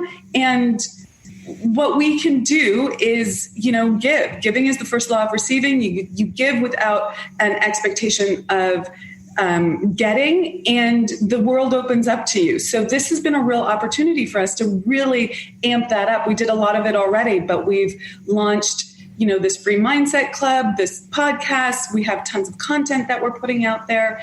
We just did a virtual Q&A coffee this morning with a bunch of amazing women where they could just ask me questions, zero charge, to just build a sense of community and really give people a place that's positive and constructive, and not necessarily to think about something else aside from their business, but like how do you, but to think about it in a different way, given that there's this coronavirus existing. It doesn't mean that you have to stop growing and thriving and connecting and building relationships. So I'm focused on creating those channels for people and providing value that way. And I've been really coaching my clients to do similar things when it's appropriate for their business model as well. Brilliant. Thank you so much. And Cindy, what about you? Because from what I gather, your business has been, or is kind of online anyway, no? And so obviously you're already serving a lot of people who are kind of, using your, what you do, or taking advantage of your products and everything online. So has it changed much for you? And what are you doing differently, if anything? Yeah, that's a beautiful question. Thank you so much. So I originally got into my online business. I was a mother of two, and I wanted more time home with my children. And so for me, the business that we have, like you had just expressed, is we've always been online. In fact, in 2008, this isn't our first rodeo. It's not our first crisis that my business has had to weather the storm. In 2008, with this, with the crash, it was actually my first year. I made $100,000 that year online, teaching other mothers, teaching people that had 2 and 3 jobs, how to settle in and have the opportunity for recurring income from home. So that's really what I'm doing right now, is just continue. I just launched a new website, Health and Wealth for Life. And that's my platform now, personal development with a compensation plan. So let me kind of talk a little bit about that. And you brought that up in your last questions with your last set of panels. the need for money. We need to be feeding our families, and we weren't meant to just squalor and work all the time. So when I was looking at the opportunity to stay home with my family more, but keep my foot in the business world, that was very important to me. I looked for reoccurring income, which meant that, it was like if you rent a house, if you have a house that you rent out, apartments, or you do a blog or other things where you can always be making, kind of like set it and get it. And so that's what we teach with our reoccurring income, is the ability to build massive amounts of income coming in without always being there, being a life coach, consulting. So I have both. I have a mentorship where they, get growth in all areas of their life, physical, financial, spiritual, social, and then we actually invite them to do contribution. But I'm a business builder with a healthy lifestyle approach, creating reoccurring income from your home. So that's what we've been doing. And we've just, like many of you, I do a huge weekend, like 25% of my income will come on a speaking engagement at Best of You or other speaking engagements. So that's been a little bit of a We lost you there. challenge. Yeah, so we're turning all of that online, trying to turn that online. And like you're doing these calls last night, I was on a call that I was filmed for 7,000 people last night. We'll be looking at the information that I sent on the Bird Foundation. And normally, we'll have that 7,000 people on a conference, and you get to use that emotional energy that you can only give in a belly to belly. And so we're just putting our faith in God and our hope that people are shifting over to using the online tools, actually allowing me to speak on an online level. And it's working. It seems to be working. If you're interested in working with me, contributing, speaking at any of our many events, partnering, or licensing The Best You, for more information, go to www.thebestyou.co. Thank you, Cindy. No, and I think that one of the things that I was sharing, obviously, as well, that with The Best You, we're looking at creating the e-commerce, which we're going to launch in 3-4 weeks. So we'll have a whole product range, and there's so many different variations of it, from books to posters to t-shirts to inspirational messages to obviously recommended products. And I've been a fan of exploring and understanding nutrition and looking at vitamins and obviously products that can enhance and give you what you need, because you don't necessarily get all the nutrients you need from food. So being well read and understanding what works and what doesn't work is very important for us individuals to grow. But quite rightly and quite there is a lot of money to be made in being able to diversify and to explore products that you believe in. That you would be happy to say, I'm gonna back it, and I'm gonna sell it, and the whole e-commerce section is just, it's another world. I mean, you literally can open up a shop within 24 hours if you wanted. Yeah, where you've got a whole product range, and literally all you do is you stick it on your webpage and drive traffic to it. Now, again, it's like every business. How good are you at marketing? How good are you at driving traffic? How good are you bringing people over the line? But the bottom line is you don't even need the products, because it's all supplied, and you just simply act as a middleman. So I'm going to come back to you, Cindy, because I really want to explore more about kind of what you're doing in a little bit more depth to provide people, kind of ways to go down that. What are you doing, Chantel, for example, for that, kind of recurring revenue for you? Because again, quite rightly, as Cindy was pointing out, either you own properties or you own properties and you invest in stock. You need to diversify to make sure that you get, hopefully, that money coming in. And if you haven't done that and you're finding yourself in that place now where you didn't do it, well, let me just tell you, it's not too late. It's just a matter of learning. It's a matter of listening. And it's a matter of taking action. So what are you doing, and what your advice would be on taking action? Absolutely. Well, I'll start with what am I doing? Absolutely. So I've been in the real estate world, so I definitely have that stream going. So that has been a blessing, as well as I've actually switched I've been in the online world for a while. Mostly just in sharing information, because I traveled so much, because I lived in different areas. So I have people I know in the Caribbean and Japan and Australia, etc. So obviously the best way to connect is online. So I've been in the online world. At the same time, I'm fresh to LA. I'm here local in LA. And so I'm building a new marketplace. So absolutely I believe there's a fine line between wanting to diversify in so many different things, because, multitasking, I'm sure we all have heard now, is like it's the enemy of productivity, right? Because it's really just switching. And so to stay focused on one thing. So it's a really great question, Bernardo. How do we stay focused on something but learn how to diversify at the same time? Yep. So for me, what I've discovered and what has people that I know that are really great at diversification is you stick to one thing, hit a goal, and then move to the next. And that's how you start to diversify. But to do everything all at once, you can't ride 2-3 horses at the same time. So my goal, my focus right now is to really penetrate the online world. So I have a couple of things working for me in the background of just investments that I've done in my time. But right now is to really work with the online world and the new courses that I have out, just to be able to share. But, and you said it, marketing is very important. The ability to market is really huge, because there's a lot of times where I said to myself, look, you can serve, but if nobody knows you, what good is that? If you don't have the clients coming in, what good is that? So I've started a podcast as well. Obviously it's a free podcast. That was back last year. It's called Wake Up and Live.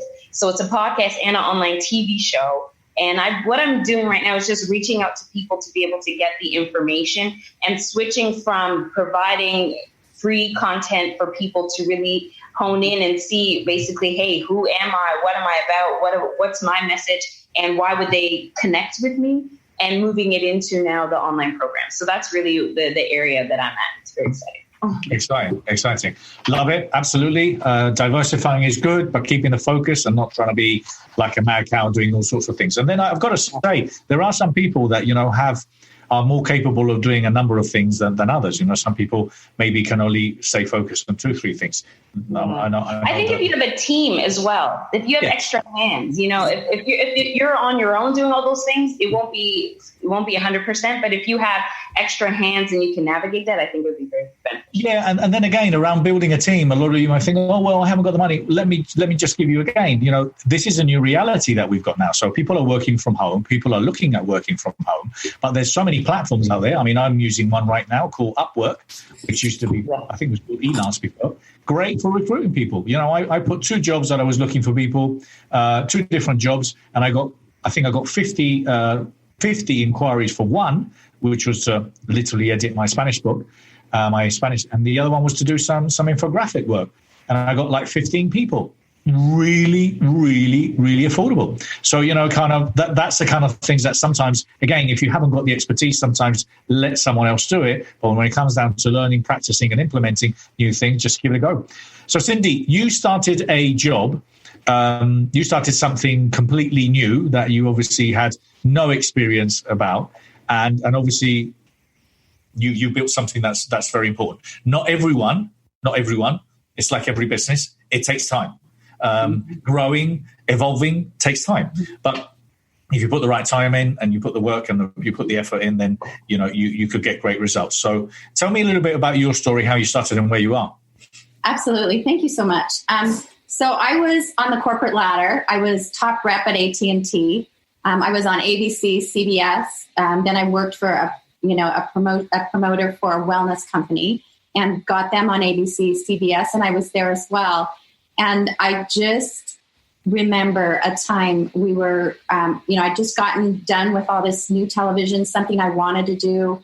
And we were just sitting in the very room I'm talking to you today with my 2 boys. Normally, my husband was a finance advisor. When the market would turn off, he would tend the kids, and I would have them in the morning. But today, the anchor needed me. It was a mandatory. And then my husband had to work later. So my kids went from tender to tender, sitter to sitter. We were sitting on the floor together. And I was telling them, I know I just got back from a morning meeting. I'm leaving in a few minutes for another one. And my little guy, 2 years old, said, Mom, really? Like, really? You're leaving us again? And, that was my first defining moment. And I had to find a business at home where I could control my own schedule. Soon after that, I got cancer. Wearing myself out, even though I was I was just exhausted. And I ended up with neck and thyroid cancer. And cancer came with that, came depression. And my son wrote a paper watching me suffer through this. And he said, it's like being held underwater, never knowing if or when you'll come up. And so with that type of roller coaster help, I had to have a business that was reoccurring. Now, when we say you're in business for yourself, but not by yourself, that's the greatest magic. There's literally dozens of people that are on the team, form a team, focus, have your dream. But there were multiple people when I couldn't do my duties as a leader. There were other leaders, my leaders, other leaders in the company that could continue with the systems and programs. So I want to back up and say one thing. The reason that we've been able to have the extreme success, what one man can do, another man can do. We've had to come up with simple systems. We have a 3-step system, $29 to get started.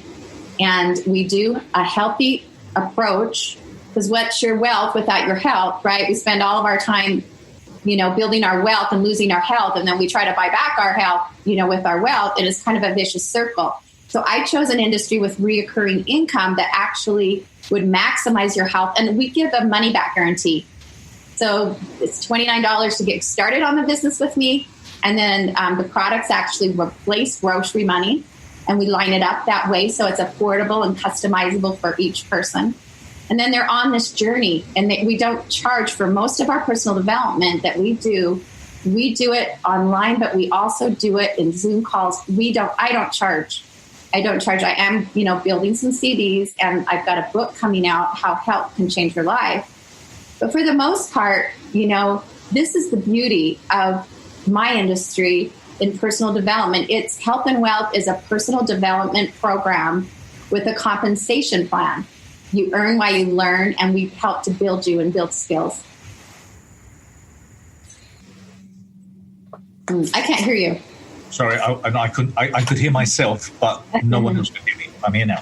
So what I was saying, Cindy, is that in particular with the products that you're, for example, offering, why are they? And hey, Candice, I'm going to introduce you in a minute. Thank you for being here.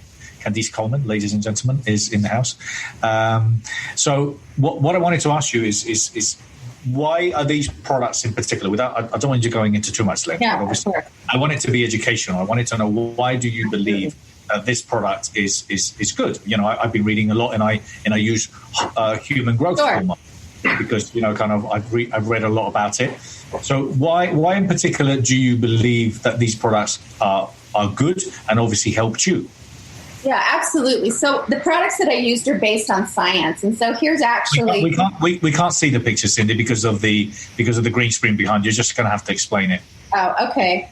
Yeah, basically what we have is I've lost over 43 pounds, and you can see that as a cancer. We can't, Cindy. We can't see them because of the green screen. You're just going to have to explain. Oh, okay. Yeah. So I was exhausted, physically depleted. And then I got cancer. I gained over 25 pounds in 30 days. And so the products actually help restore my health from a size 14 to a size 2. But the thing that's important when you are setting up a product alignment, so what I want to invite everyone to do, you need a product alignment. If you're a personal development coach, you need a physical type of alignment so that when you're trying to teach people about their minds, about how to have what they want, their dreams, the body is a gift from God, and we need to restore that body and make it at its optimum. So I always say to the people I coach in business, get a product alignment. Now with ours, we have science-backed product. So my main product right now, I only promote 2, and my one is a telomere health product that's just been new on the news. So our chromosomes, they start to fray at the end like a shoelace. And we did research in science. A Nobel Prize in health science was given for that. It actually comes in and restores these chromosomes. And so people that were, so if they're looking for energy, improved memory, improved memory. Oh yeah, did I say improved memory? You did. Or even if they want to get back to the weight that's on their driver's license, you've got to restore at the core. Okay. You've got to restore at the core. And that's what my telomere product does. And then the other thing our body needs is fuel. So the individual cell has to have fuel. You have to always be replenishing with fuel. So we have a nutritional shake that has all the minerals that lowers cravings, but builds up the body, And so what we're finding is people's lives are actually changing, and it's not a get rich, a get well quick, but it is continually, you have to brush your teeth every day. You have to fuel your body with nutrition. And the shake that we use increases your immune system 500%. So what I'm doing right now is I'm continuing to do these online programs, large virtual meetings, or even small meetings, because we know that people need to pay their payment, their house payment. And some people want the vacations and the other dreams. They need this base financially, but the products themselves are so core to health. So these are the three things you want to look for when you're doing a product alignment. Number one, is the product emotional? When people get excited when they look or feel differently. Number two, is it visual? Can you see it? So emotional, visual. And number three, is it consumable? Are they going to continue to reorder so that you continue to have recurring income? Now, it's not like an investment, okay, I'm going to buy myself a business. You still do things, okay? It's called network marketing. It's not just like free money. But the beautiful thing is that we've got a simple system, that the products that we represent actually are money back, and that you have most of your learn while you earn doesn't cost, it's low cost or no cost at all. Cindy, thank you so much. And the reason I wanted you to explain this is because I'm a great believer in obviously providing people the skills and obviously ideally the recurring revenue. I've seen a lot of people in the personal professional growth industry who are phenomenal at what they do. They're really good. They're very talented, but then unfortunately, they haven't got the revenue coming in. Mm-hmm. And they haven't got the revenue. Now, ideally, it is about diversifying, but also my approach when it comes down to personal professional growth is the holistic approach. And what I mean by that is everything that you do, everything that you read, everything that you put through your mouth is who you are. So obviously, if you don't exercise, it's going to have an impact. If you don't eat, it's going to have an impact. If you don't bring the money in, it's going to have an impact. All these things are so important. So again, I'm simply just trying to provide people with tips and ideas. Cindy obviously has something that's worked for her. She's providing making a lot of sense as well. So Cindy, thank you so much for that, and I appreciate it. Can I add one thing that we do? I just need you just 1 minute. Amira, thank you so much for being here. I believe you got to leave. Is there anything else you wanted to share before you leave? Yes. Go ahead, Amira. Go ahead. Okay. Yes, absolutely. So I was listening to everything that everyone was saying, and I was thinking about this particular juncture in time that we're in, and that there's real opportunities here. Big problem, big solution. That's the two sides of the situation, and they're always both here. And how do you get out of your own way and have the courage to go for it, to do more, be more, and create more in this world, to really step into your natural gifts and the value that you're providing? And what I'm hearing from all the speakers here is how much they are stepping forward into the opportunities that are here, the life that is in front of us. And sometimes people feel like they don't know the way, or they don't know how, or they don't have the experience. And I just want to hold up a little bit of a shining light that, have the courage to go for more. One of the things that is part of my stance with the Unstoppable Woman is that you have to be fearless in pursuit of your desires and your goals and your dreams, and as honest as you can about what's stopping you so that you can move through it quickly. And there's so much opportunity here to make the kind of quantum leaps that you were talking about. Like, you can course correct very quickly here if you figure out how to get out of your own way and step into that courage that is your divine right, that's inside of you, and that you can really access quite easily. So I just want to hold that up. Like, everyone, go for it. Have a good time. Really step forward. Thank you so much, and I love get out of your own way. A lot of people should listen to that. Get out of your own way. Sometimes you're your own worst enemy. You don't know how great you are. You don't know how many resources you already have. Amira, so thank you so much for that. I appreciate you being here. Thank you. And I just wanted to add, I wanted to say, Forbes, I know you're there. Lee, you're there. Thank you so much. I'm going to let you in a minute. Amira, thank you so much for being here. I appreciate it. Great. Thank you. Can I give my website? Are you all right with that? Go ahead.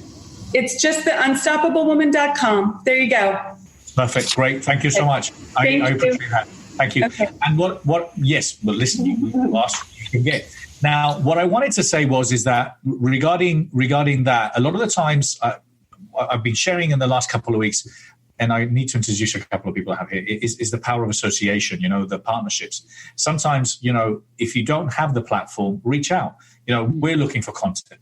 We're looking for speakers. We're looking to share, to contribute, to support each other. So again, reach out. If you don't have the platform, if you haven't got the connections, if you're interested in doing an event, or maybe a Facebook event, or you want to do a Zoom or something, whatever, and you can't do it on your own, hey, connect, partner up with people. This is a time where obviously we're seeing that, but we really need to step out.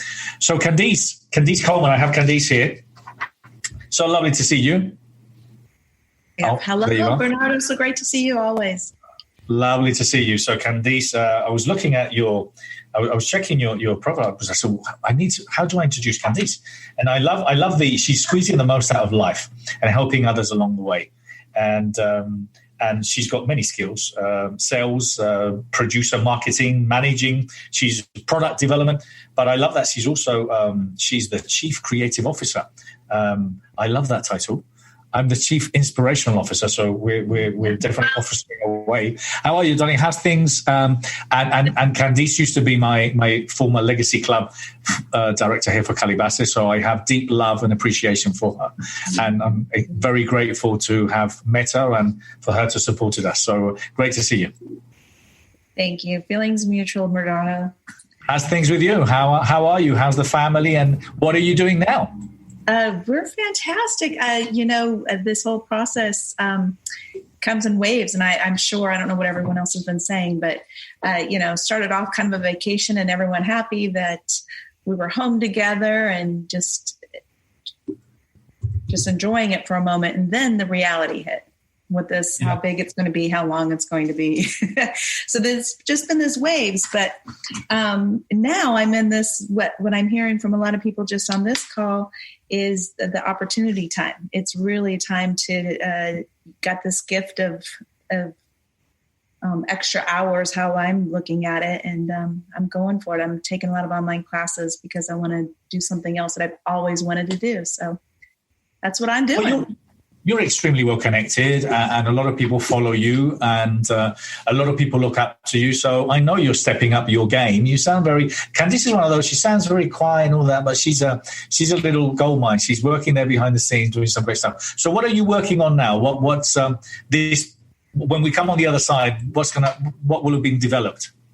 Well, I'm not ready to say yet because it's very exciting. I'm really I'm trying to do a niche program product. It'll be primarily online, and but I will announce it, Bernardo. You'll be one of the first people when I'm ready to launch. But yeah, but I'm doing a lot of things as always. I've been transitioning for the last little over a year from a beverage business. So I'm really now taking that opportunity to refocus and encourage other entrepreneurs to go for it. It's not a business that I do, but it's something that I'm just anyone who's interested in starting something new. I want to be a cheerleader and supporter and kind of point them in the right direction. So that's what I'm doing on the side for some people, for some women that are just starting. And like I said, right now I'm just really relishing this, the extra time to learn and grow some skills that I didn't have in my tool box, and going to use it, hopefully be ready for when we're done with all of this. Brilliant. Well, Chantel, I wanted to give you the opportunity to say something else before you have to leave, as you've been with us for a little while. I really appreciate your time. Make sure, Chantel, that we connect, contact us, kind of when you've got your online content. We've got lots of people looking for kind of your expertise. So what's next? What are you, where is, I've been saying that I just think what's going to come on the other side is just going to be tremendously exciting. Yeah. I'm a little bit masochistic when things get really challenging, when things get really difficult. I kind of, it's not that I love it. Don't get me wrong. I'm scared like everyone else. Okay. But what I'm saying is that I think the best, I really realize how resilient I am. I really realize how much I want to go for it. I feel like Rambo. I put the knife in my teeth, and I'm ready to go into the jungle. Let's go. So what are you going to be doing? And what's that new you going to look like? I love it. Great question. And thank you so much for having me. It's been awesome hanging out here and hearing all the other panelists. So what's next for me, this next version of myself? It's definitely not 2.0. I don't know what version I'm on, but it's, we keep elevating. Yeah. I'm really just honing in on sharing the content and sharing this information that I've put together. So having a train, I've been training for almost 20 years in corporate at the YMCA. I started young, and it's just really been a big passion of mine to be able to see the aha moment in people, and taking all the information that I've studied and just really, and the things that has helped me in multiple ways, really get out there. So the webinar series and a certification, I'm an NLP trainer, so I'm going to be embedding NLP as well as some of the other material that I have gleaned along the way, and have a certification training, as well as programs to actually have people achieve the results now. So I always say, like, I love your perspective. Like, you're just ramping up, waiting for it's like it's here. You can feel it. I feel the exact same way. And I always say to myself, if the faucets were to turn on tomorrow, am I prepared for it? Because where preparation meets opportunity, there's success. So for me, I am just fine tuning, making sure that I have my systems in place. Everything is automated. Everything, everything is in place, so that when I am about to share all this information, it's like clockwork, and I'm able to really effectively reach the many people that God has assigned, because I believe we all are assigned to groups of people. So I'm just excited. I'm getting prepared. I'll absolutely connect with you. I'm almost done, similar to Candace. So similar to you, just working on a few things, and I literally almost done launching this method. I'm calling it the Simone method, to life fulfillment or whatnot. But it's all in beta right now, but I will definitely launch that. And in the meantime, I have my Clear the Crap program that has been helping people remove the mental limitations. Is it called Get Rid of the Crap? Clear the Crap. I love that program. I mean, seriously, you can't get clearer than that. Yeah. Clear the crap, ladies and gentlemen, because there's a lot of crap. And physically, emotionally, mentally, there's so much crap. And obviously, and it all starts with the wardrobe, starts to get rid of the shoes. This is a time, but also most importantly, mentally. So as I was saying at the beginning, we're in, but it's a time for us to get out. Absolutely. In our minds. So I love it. Do you want to leave your contact details, your webpage? Absolutely. You can go to chantelsimone.com. There you can find about the Clear the Crap program. I'll be launching the methodology there. There's a free ebook that you can sign up for. It's the 3 myths to positive thinking that keeps us lying to ourselves. I'm all about truth. There's a lot of information that we have out there in the world, and I feel like it's almost like people give you pieces of the puzzle. 10 reasons why you should think positive, and the next line in Google is 10 reasons why you don't need to think positive. So there's so much contradictory information out there. So I just like to clear the crap even in that, and just streamline, get to the truth. And that's my message, and that's what I stand for. So please, absolutely, chantelsimone.com. Stay connected to me. Thank you so much. And as I said before, don't be confused. This lady might look like she's 12, but she started training when she was 3. I'm joking. She's been training for 20 years. Vast experience and knowledge. So lovely to see you. Thank you so much. Absolutely. Thank you so much. And I have a few more guests. Thank you so much for being here. Thank you. Take care. Stay safe. I have a few more guests that are already here. I've got Lay. You can turn the camera on when you're ready. Forbes, I know you're ready, but Forbes was born ready. And then Anne-Marie Dubois, you're welcome to join us whenever you want, because you are kind of my last lineup of speakers. This has been phenomenal. Not a single man in sight apart from me. So this has been a blessing. Absolutely. Forbes, how are you? So I'm going to do a very quick introduction. I've got Forbes Riley here, ladies and gentlemen. She's the perseverance and determination. That's who she is. She's just phenomenal. She has had so many experiences in her life, and from challenging times, but she has been one of the most successful online sellers of content for so many years. And if you ask anyone if you know Forbes Riley and they say no, well, obviously they must be from somewhere very far, because everyone knows Forbes Riley. So Forbes, thank you so much for being here. Oh, hold on. Oh, wait, hang on. There you are. There you are. You know, it's so funny, Bernardo, you and I have been using Zoom since it started. It's fascinating to see the world change. And I love that you bring this together. I love that you surrounded yourself with women. You're a very, very smart man. Thank you. Absolutely. Listen, I'm just trying it to rub off me. And Lay, how are you? Fantastic. Thank you. Lay is, she guides men and women on their own path to find their power. She creates spaces and workshops with her mastermind groups. And her motto is, I got you. I had the pleasure of meeting Lee is it Lay, isn't it? Lee, like Vivian Lee. Okay. Sorry, darling. I'm so sorry. That's okay. Lay is something else that we don't talk about with 4 women and 1 man. Oh, okay. Sorry. Okay, Lee. I'm so sorry. I don't mind either. I met her at the Legacy Club, and then I was interviewed for her podcast. And great energy, good banter, and lovely to have you here. How's things? And I've been loving a lot of the stuff that you've been doing online. Great fan of what you do, or all of you really. To find out about my latest projects, get a free coaching lesson, or download my book, go to www.bernardo-moya.com. Forbes, let me tell you, how's things with you? I know I've been meaning to reach out to you with Josh and everything else, but I'm happy to hear that he's getting slowly, we're getting better. And for those of you, you know, this is a very interesting time. This will make or break a lot of people, and the only thing that's going to change is your mindset. Everything around you has always been good, bad, or indifferent. You know, January 2nd, my fiance, who you met, is a 3-time world champion international bodybuilder, best body in the world, literally unbelievable. Getting ready for the Arnold Classic. January 2nd, he's heading to the movies on his motorcycle, and bam, at 45 miles an hour, a car bams into him. Thank God he was wearing a beautiful big fat helmet, his jacket and his Kevlar jeans. He was unconscious for 2 hours, massive surgery, and in the ICU for a week. He's now still 13 weeks later, shattered his foot, and he's not walking. So, you know, it's interesting. So for someone like him, he was prepping for this big competition. I also think about all the athletes who are prepping for the Olympics this summer. You know, we all had our issues, but imagine that you were training for that big moment in your life you may never get again, and bam, that's been taken away. So we've had a lot of adjusting. So all of January was very intense for us, and then this all happens.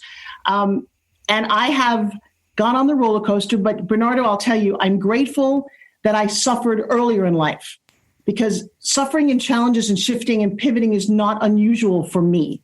I raised a little boy who was murdered after being in my life for 12 years. That was a big, big deal. I was an eyewitness to the Las Vegas shooting October 1st, 2 years ago. That had a big toll on my life. So now I am looking at the world and thinking, I've spent a lot of time at home, you guys. Welcome to my world. And I am finding the crazy joy in this. Now, I'm not saying if you're sick in a hospital, I've been there. That's terrible. But if you're healthy, I'm going to say it's your obligation to be happy, to smile, to giggle, to reach out, to be on Zoom and say, you know what?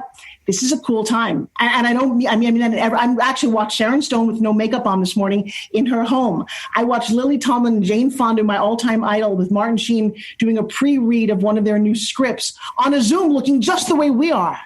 And all of a sudden, the field got a little more level and the world is changing. And I've got two 17-year-olds at home who are like, my daughter came down going, Mom, for school next year, for college, there's no more SATs. Our world is upside down.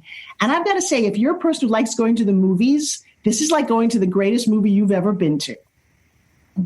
It's great. And it definitely puts things in perspective when you go through the experiences and the life issues that you've had, and even recently, obviously, it puts things in perspective. And we've been talking about that, kind of all over the last couple of weeks. If we compare it to kind of like, our grandparents and parents that, went through war, they went through 4 or 5 years of that, right. Being age of 19 and going to war, kind of a lot of the stuff that we're struggling with, i.e. watching Netflix and Disney and getting stuffed, and using or having the cupboard full of toilet paper, which, by the way, I went this morning and there wasn't any. So I want to find out who you guys are. So I just want to do a quick intro with Lee and then go from there. So how are you, darling? And how are things different for you in comparison to like a couple of weeks ago? Things are different for me. Thank you for having me, Bernardo. Things are different for me because my ass is in one place. I have 5 kids and my career, and I normally am running like a chicken with my head cut off. And I'm so happy to not have to go anywhere, that I can do my work here, that I can sit with my children. And it's funny, too, I found that I've been running around so much that it was awkward at the beginning to sit with my kids because they were like, why are you here? And I'm like, because I have a second and I want to look at you. And they're like, I mean, I could probably do it a little different way to ingratiate myself, but it's been really interesting. I've watched my 2 older daughters become inseparable. They are in bed together. They do TikToks. They're like best friends. And my little 9-year-old girl has created this whole online world with her friends playing Roblox. But the coolest thing is that I have the 5 and they're all together. And what I'm really excited about for myself right now during this time is that I'm in the middle of a divorce from my beloved husband of 22 years. And I never thought that would happen. And at the beginning, I was really struggling, and it was like my heart was ripped out and I was trying to find my footing. And through this process of being angry and being mad at the mediator, and I don't know what, all this, my body hurt so much. And I thought, I'm lowering my immune system. I'm really causing myself dis-ease. I'm causing so much dis-ease in my body, I'm going to get sick. And so one day I made the decision, I'm done being angry. I'm going to go back to my happiness, the pure happiness that I am, regardless of what life brings me. So I've gotten anchored in that happiness. And it just happened right before, the COVID-19 came in and kind of took over the planet. And I feel good because I'm happy regardless of what is happening outside of me. And I think that is one of my biggest blessings I have given myself, with just a mindset shift, moving from fear to love, moving from victim to power. And it's been really incredible for me. Well, thank you. And I can only imagine, there must be so many beautiful stories. Unfortunately, my kids are like, they wouldn't want to be with me because they're 28 and they, and they're scattered all over the world. So I haven't got that. And I do miss them very much. So I think the idea around, embracing what's happening and what's going to come from this and these relationships, because, there's both ways. I mean, I've been speaking to divorce coaches and I've been speaking to relationship experts. And obviously there's also the other side where there's a lot of tension from, couples that maybe were planning on divorcing or abusive relationships. And that can't be easy either. So thank you for sharing that. Forbes, what are you, amongst everything else that you've obviously always had a lot on your plate, where are you going now? What are you planning in doing? How? Because I know you probably, obviously you're not stopping and you're not taking this downtime. What are you working on now? What are you doing now that you couldn't do before? You know what? One, and I love Lee for saying that, is slowing down. I'm not on an airplane. My 2 17-year-olds are home with me, and I am looking and loving at them so much, because right before this, my son couldn't wait to run off with his girlfriend, and my daughter was with her kids and our friends, and now they're mine, and I'm loving this. But I gotta, I know when we met at the event, I have a fitness product, and here's the crazy thing. In every industry, and it has a time and a season. I've been doing spin gym, for those of you who don't know what this is, for 10 years. I have sold more than 2.1 million of them on Home Shopping, and I've had my fair share of people laughing at me. Oh, yeah, she's got that silly little fitness product. And I've been, by the way, these are turning 60-year-old arms in 2 weeks because I do this crazy. I know, right? Hello. You look good. You look good, Forbes. Well, let me tell you something. I'm offering a free class. I've been doing this, and I meant to do this. I own a television studio down the street and a fitness studio, and I hadn't invested the time in like the last 2 years. Now it's all I'm focused on. I'm a descendant of Jack LaLanne. I've grossed $1 billion selling juicers around the world. I have my eating program that I'm a huge fan of, and a crazy journal for those people who are struggling. I've been doing this for decades, and all of a sudden people are going, wow, tell us, how do you get fit? You're stuck at home. And I'm going to invite all of you, including you, Bernardo. I know you've got a spin gym somewhere in some drawer. And here's what happens. You all took it from me, or kind of got, fine, whatever, Forbes is doing that thing. Go in the drawer and find it. We now do a free Zoom training every day at noon for about 15 minutes. Now, you tell me, Mr. Bernardo, what can you do for 15 minutes besides extreme sex, I guess, that would allow you to get super, super drenched sweaty in this little space behind your desk? I've got older, younger. I'm having the time of my life, because now people don't have an excuse. You can't get away from me. I see what you're doing. And now that I can see you around the world, I can tweak it. I can make it better. And you do this, by the way, if you're getting divorced, Lee, you want to punch something, this is the most amazing way to do it. And you don't hit him with it. You just let out some energy. And then I take people.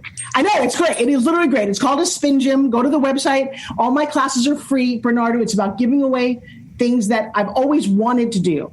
And so certain industries like toilet paper and hand sanitizer are exploding. Home fitness is exploding. Yeah, and I'm loving it, because I needed people to know that this was available, and they're more open and accessible than ever before. So I am coaching and teaching. I'm giving away free books. I'm talking about philosophies. And you know me, I love being out there and doing this. This has made the spotlight on those of us who are action leaders, not just thought leaders, but teaching people and helping people so much more accessible. And I love the Zoom format. I mean, Bernardo, where are you right now? Yeah, I'm in Santa Monica. Great. And I'm in Tampa. And we're in the same arena. You could be in London. I've talked to people in India, in China. So every day at noon for 15, 20 minutes, you take a lunch break wherever you are in the world. Maybe it's 9 a.m. your time. You give me 15 minutes and I'll give you your sexy back.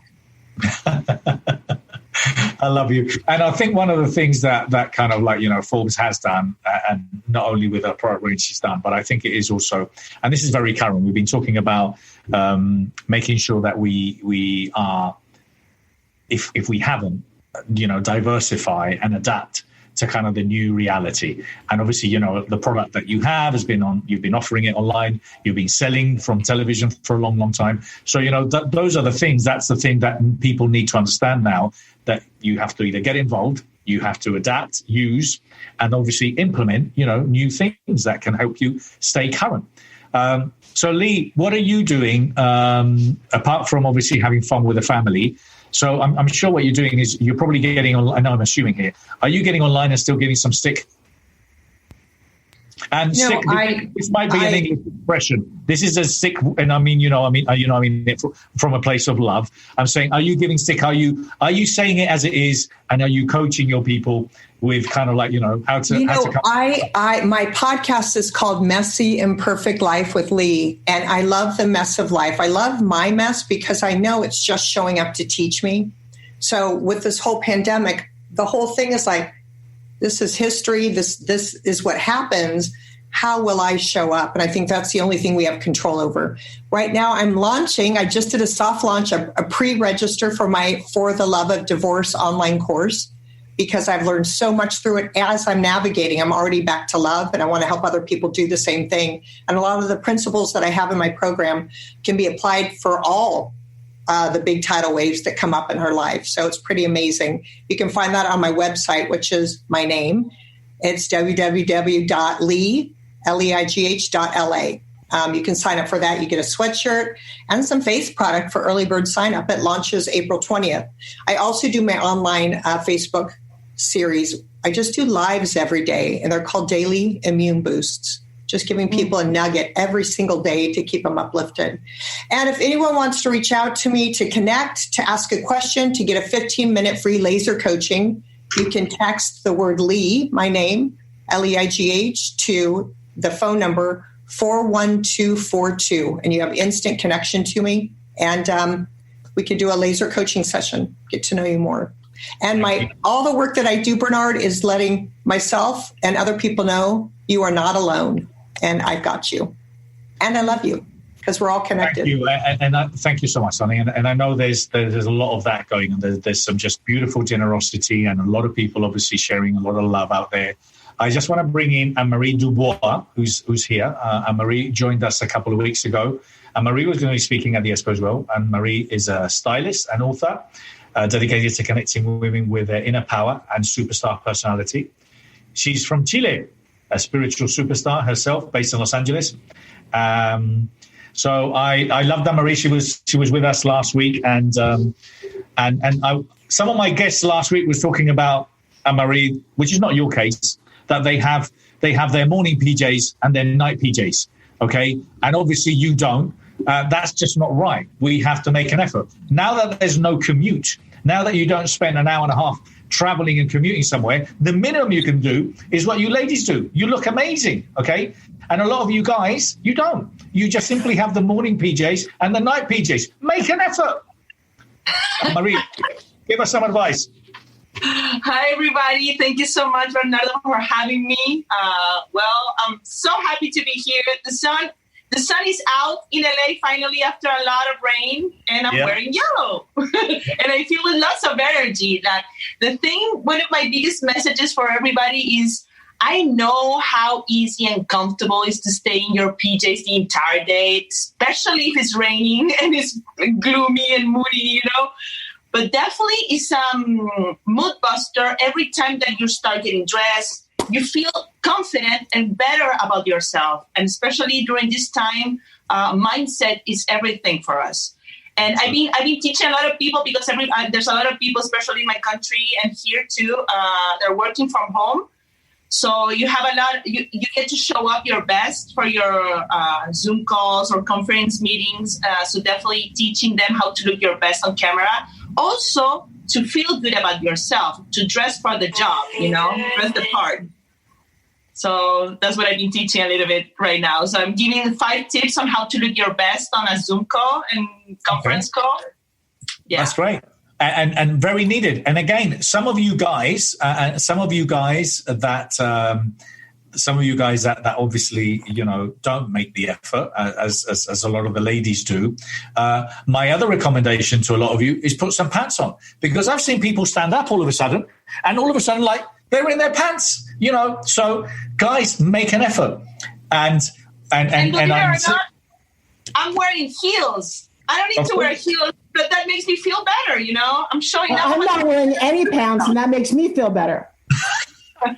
You are a dirty bird, Forbes. Oh, no, it keeps you attentive. Yeah. Well, but whatever makes you feel, it's only the feeling. But as long as you feel good about yourself, that's all. That's all we need right now. Feel good about yourself. Rise your energy vibration into a better and positive one. Well, I think one of the beautiful things that's going to come from this is obviously, first of all, is identifying. I mean, you said something there, Forbes, about, thought-provoking leaders or then action leaders. I think this is the time when we're going to see those that are really coming at the forefront and making a difference. But also, I think I'm extremely excited about kind of where this is going to go and the other side, what's going to come from this, because it will be, or this is a game changer, these relationships, friendships, alliances that are coming from this. But also, I think, if anything, we're going to have more clients than ever. Anyone that's a coach, that's a trainer, that's a therapist, there's going to be a lot of people that, even when the COVID-19 has disappeared, they're still going to be at home in their PJs. They're not going to go out. People aren't going to still carry on ordering takeaways, because there's going to be so many people that are still going to have that anxiety and that fear Unfortunately, and I was saying before that, change happens quickly. Either dramatic change happens quickly, or good change also can happen quickly. So I think kind of those that can't visualize that things are going to get back to normal, a different normal, I get that. But I'm saying is, have to believe that we will. It might be. And I think, Bernardo, all change is good change. All change is good change. Absolutely. Forbes, what are you?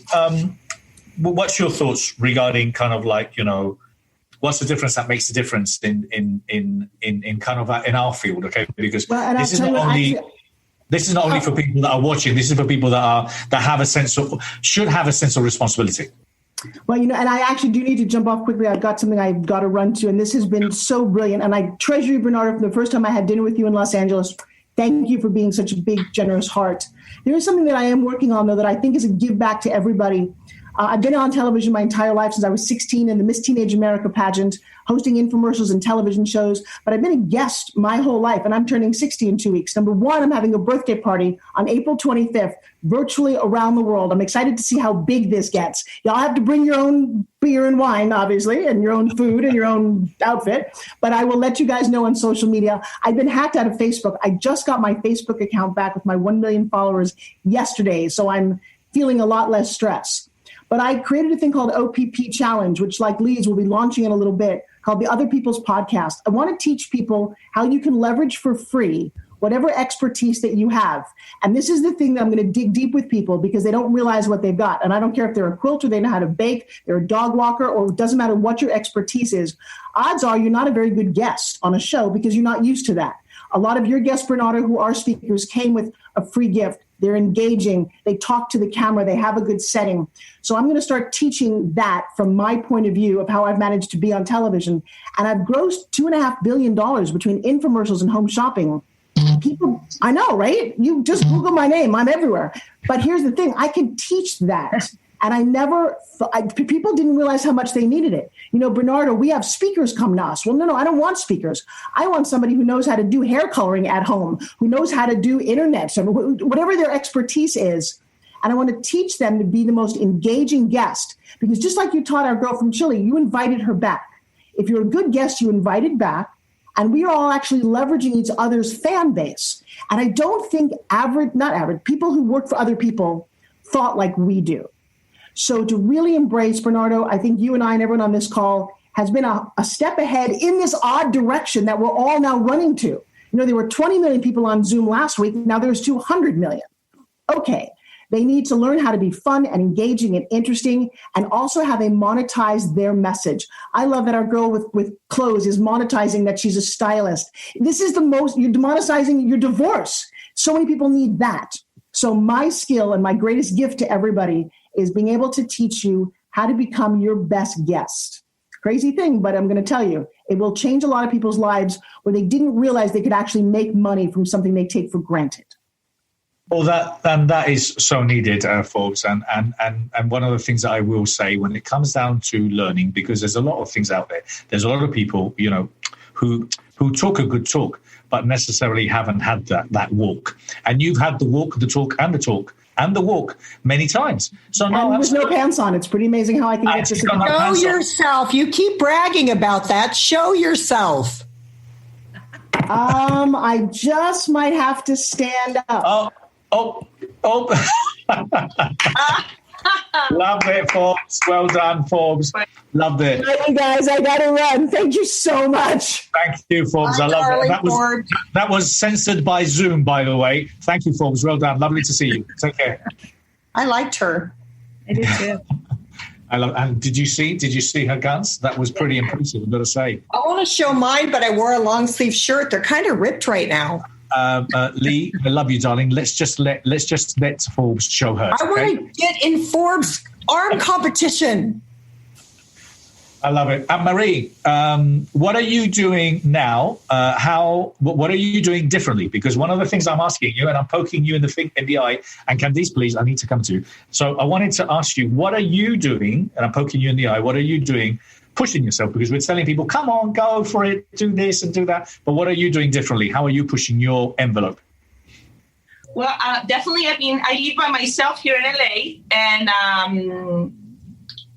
I've been staying on a very creative flow and not letting my thoughts to stop me, like getting out of my own way.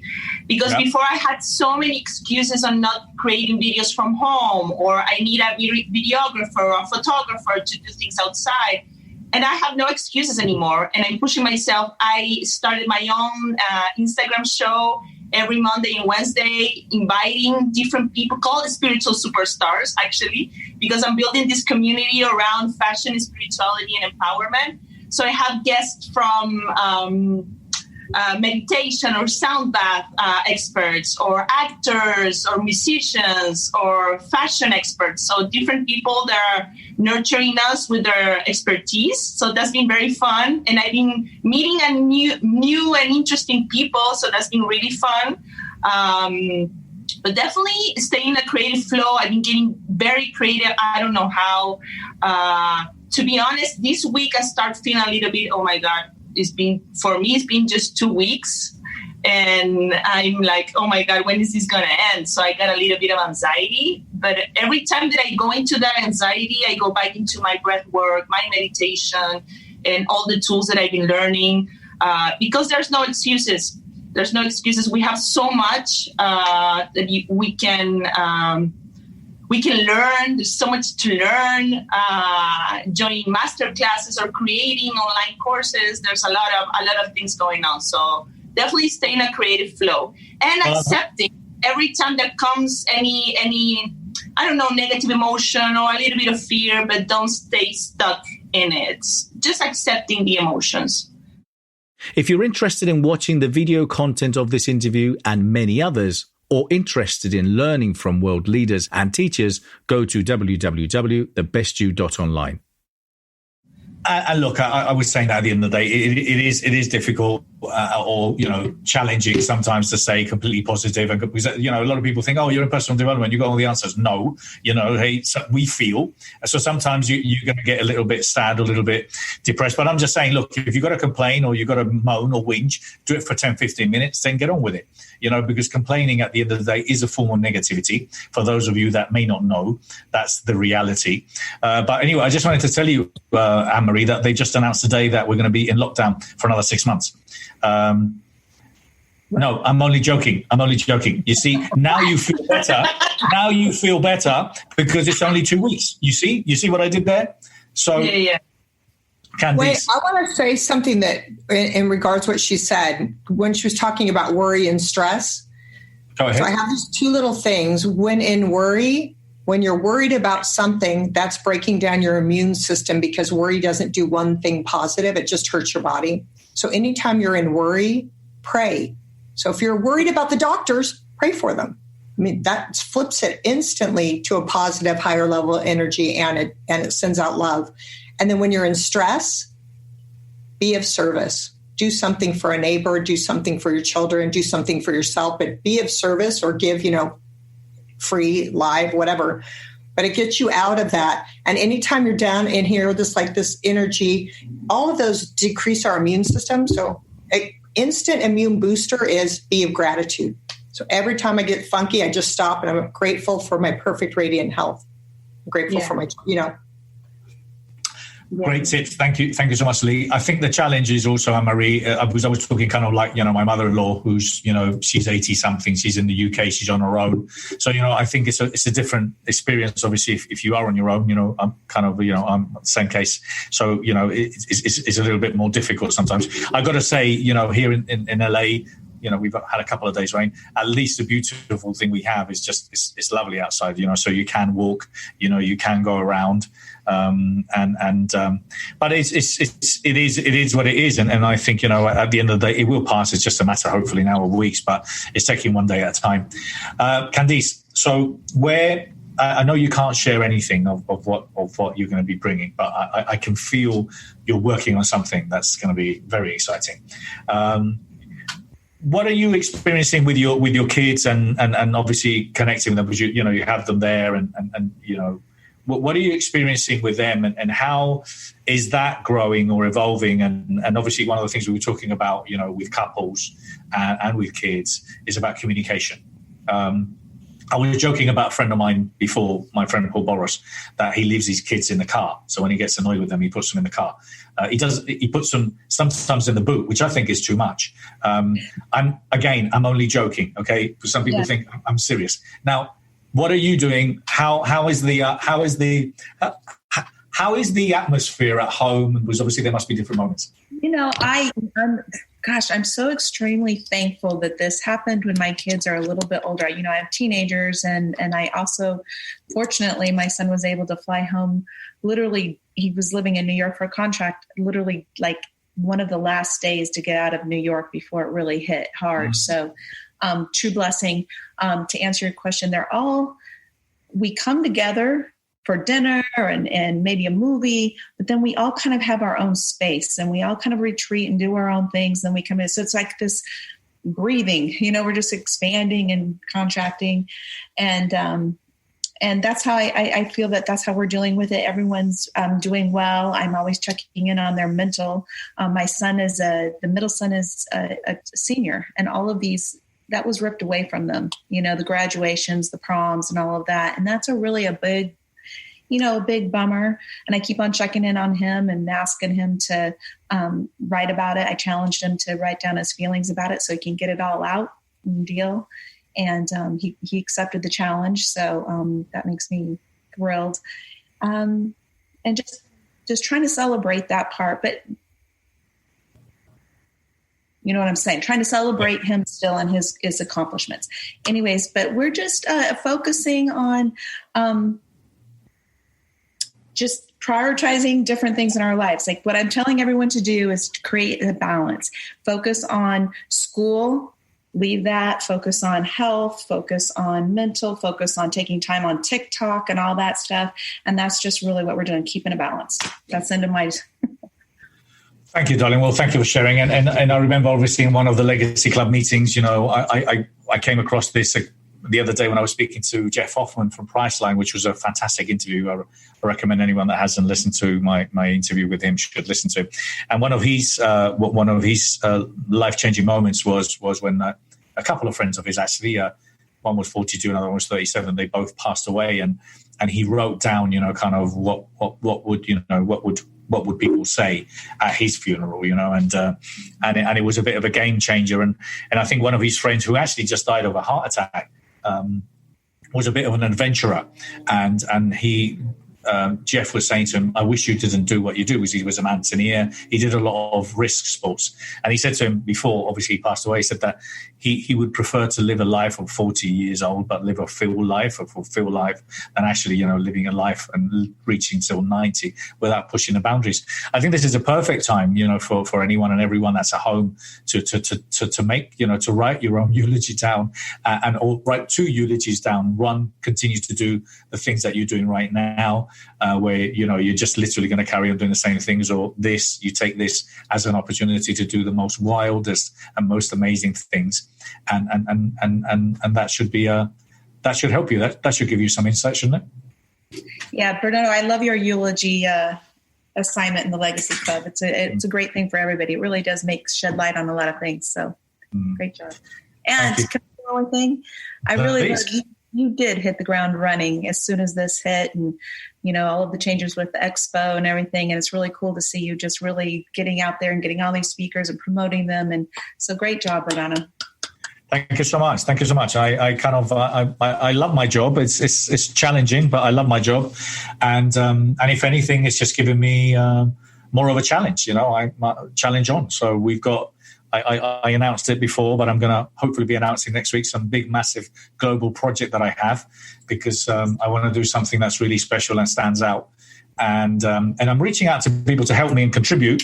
And some of them aren't coming back to me, so I'm going to do it on my own. But then I know a lot of other people will come and help me and support me, because it's so big that I can't do it on my own. So more on this coming soon.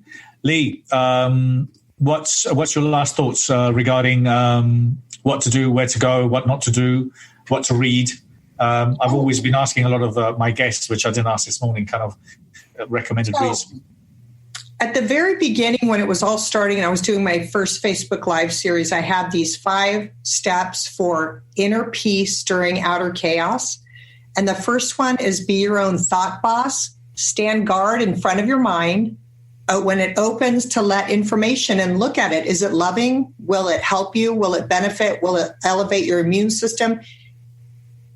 If it doesn't, shut the door. Say hell no, don't let it in. Stand guard of what you let into your mind. And then I say, get and stay educated, because I go to a neutral source. I either go online to World Health Organization or CDC just to see what they're saying, the current thing. And then I make a game plan for me and my family using that neutral information, not hearing it on the news and spinning 100 death stories after. So I keep it very clean in my mind. I don't let a lot of crap in. And then make a game plan and stick to it. So after you get educated, you make a game plan, you don't deviate from it. And practice mindfulness, because it's such an instant way. By the way, I just executive produced a film called The Mindfulness Movement documentary, and it's out right now. It was going to have a release in New York, but now it's out. You can go to the mindfulnessmovement.com and click it and rent it. But they had a global watch party yesterday. But anyway, mindfulness, the simple thing of when you wash your hands, to feel the warm water. We were supposed to wash for 20 seconds and people are singing, but actually just feel it. And I have really lovely soaps, and to smell it and to come into the moment, because that current moment, what we have right now with us, is all that exists. Everything in the past is gone. The future doesn't exist. It's just what ifs and how our mind's spinning. So if we can stay in the present moment, it's so powerful. And then love and compassion. So I send love. I pray for people like that. And I also have deep compassion for what people are going through. And I think that all of these are just not only immune boosters, but world-changing simplicity. Like when all this happens, we got back to washing our hands.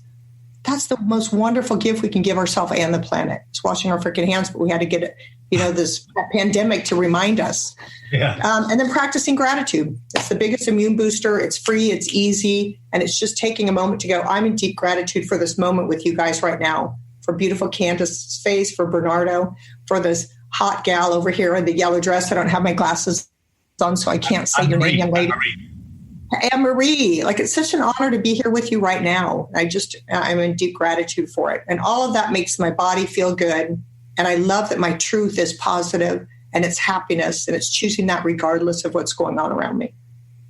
Thank you so much. Very, very nice and very valid points, all of them. I concur, completely agree. I think there's a lot of people that are tremendously obsessed with the news. I'm the same. I go in, I have a quick look, and then I'm out, and then I don't want to know anymore. Because I don't think they're going to tell you tomorrow to wash your hands 21 times or 23 times. That's done. Got that. Next. And then, get the essential basic information you need, move on. We were talking about previously about gratitude, actually, and Shanta shared a beautiful tip, which I'm going to implement, which is a gratitude jar. Which is about writing and making a note and putting it into a little jar, and then just reading it at the end of the year with your family, and each one can have something and write it down. So grateful is a great one. Can I get some clarity on that, Bernardo? Yes, on. Every time you have a gratitude, you put it in that jar, and then at the end of the year, you have 700 to read? No, basically the idea around it was we were talking about the same thing, is waking up every day and being grateful and spending time to write things you're grateful for, or ringing. I like it. But she was sharing about the idea that they, at their home, each and every one of them in their family, they have a gratitude jar. So they literally put a message in it every day, and then what they do is they all get together and they read what they're grateful for. And I just think it was beautiful. So sweet. Yeah. So instead of you writing intentional. Yeah, absolutely. So not only you writing it down, which might be is helpful, is actually just having it in a jar and then sharing that with your family is quite deep. So I love that. Anne-Marie, what are you? One of the things I wanted to, if there's any recommended reads or anything that you would recommend people to do, what are you focusing more on learning right now, Anne-Marie? Because I think that I was saying is that becoming friends with technology, definitely more friends with technology. Okay. All right. But when it comes to that gratitude, that notes that you were, or gratitude journal or something that you're doing, what I've been doing is when it comes to practicing self-love, I've been writing to myself I'm going to show you now. little Post-its, like little hearts, like little love notes to myself, and put it on my mirror. So for the people that live by themselves, that maybe they don't have a partner, it's a good reminder to yourself, practicing this self-love and writing to yourself like acknowledgement, or you're so beautiful, thank you so much for being who you are, or you look amazing, you're so sexy, all of those little notes. I think that's been helping me a lot since I started this experience that we're living. Yeah, that's lovely. No, and I was talking also to Krystal before. She was talking about having in these spaces that we work, having different sections and different areas, to remind you of things. I think for me, it's about making sure that you're getting crap done. It's making sure that you compartmentalize certain hours of the day to do things. Not be too strict about it, but make sure you're getting through it. Because there's a lot of stuff on Facebook now. There's a lot of stuff on social media. There's so much content to watch, so many things we want to do. But we just need to make sure that we're doing it all. And it might be that you allocate specific days to do specific things, or specific times in the morning or in the evenings. But I think it's about being firm and strict around it. And I get it. If you have a family, it might be a little bit more difficult. But I think that's one of the important things. Bernardo. Yes. Everyone has to create a system that works for themselves. And, like I said, the first couple of weeks was a little kind of wishy-washy and kind of getting lost in social media and all that. So I went back to a program I created for myself. I'm not promoting it. It has to be something that works for you. But I literally do create a schedule for myself. Meditation in the morning at 8, at this hour, I'm going to go online and schedule for, to learn this. Whatever, but I have to do that, or else I get pulled by the TikTok or the something in the family. Look at this, I just very disciplined now. Yeah, and all this new technology is so difficult to catch up as well. I love technology, but it's difficult. I mean, like this one. So we've got it on Zoom. From Zoom, I've taken it to YouTube Live. And then from Facebook Live, I'm sharing my screen. So it's on 3 different platforms. Last week, I forgot to record. Luckily, I had my pants on, Lee, because I forgot to record. I stood up, I went to the kitchen, I put the kettle on, and I came back and it was still recording. I forgot to turn one of the Facebook off. Luckily, I didn't do anything. No wind came out. It was all good. But I did see a video somebody did a Zoom chat. And a guy stood up with no pants on. I mean, he could see everything. And he walked around. He didn't know he could be seen or something. He thought his camera was off. He was completely naked. And the whole office was like this. Was he? That's what I was hoping for today, Bernardo. Was he worth looking at, Lee, or not? Was he worth looking at or not? No? I don't know. No, it's something you couldn't unsee from what you've just told me. I was watching on my phone, so he was small and kind of far away. I didn't get a good look like that. I could hear. And you didn't have your glasses on. Well, that helped, luckily. If he was good looking, then I'm sure you would have seen him anyway. Anne-Marie, can I say something to Anne-Marie? Please go ahead. I think it's so precious that you write your self-love notes. I think that is so fantastic. And just for all of us to remember, I'm smashed in here with a ton of people, but so many people are really alone and isolated. And I don't have ever a time to feel super alone because my kids won't stay off me, except right now. So I just want to honor you for making such beautiful self-honoring choices for you while you really physically are alone, even though none of us ever are because we're all connected. But I just want to just acknowledge how cool that is that you're finding ways alone to take care of yourself. And I think that's the biggest gifts we can give ourselves is when we take care of ourselves first, then we can take care of those around us. So nice work. Thank you. And this is the time to work on having the best relationship with yourself. Yes. This is that time. So thank you so much for that. And I want to say one more thing to Candace, because you touched my heart too when you were talking about your son who's a senior. My daughter's a senior, and I have not been honoring her accomplishments at all, and she's not going to have a graduation. So it's such a nice reminder for me to take the time to slow down and to acknowledge her for the work that she's done and the beautiful dress that we bought for her graduation that she can't wear and, all that stuff. You inspired me to bring light to that. Well, I want to thank you so much. Any finishing words, anyone, before we finish? I appreciate you, Bernardo. I'm happy to have been included today. I love the work you're doing, and keep leading us forward. Thank you so much. My pleasure. And I'm very grateful. You know, I told you I love your energy. Keep doing what you're doing. And I was going to say don't be shy, but no, quite the contrary. Listen, thank you so much, Candice. Thank you so much. So lovely to see you. Stay in touch. I miss you. And Anne-Marie, encantado de verte. A María es de Chile, entonces voy a hablarle en español un poquito. Hasta luego, Benita. Bye, everyone. Thank you so much. Thank you. Thank you so much. Anne-Marie, I will be in touch with you very soon. Thank you so much for being here too. Is there any last message you want to share? There's tons of joy and love, that the best virus is joy. The most contagious and beautiful one is joy. And don't get into the fear virus that doesn't serve us. So that's it. All right. Well, listen, thank you so much. Yeah. Okay. Take care. Thank you so much. Bye, Anne-Marie.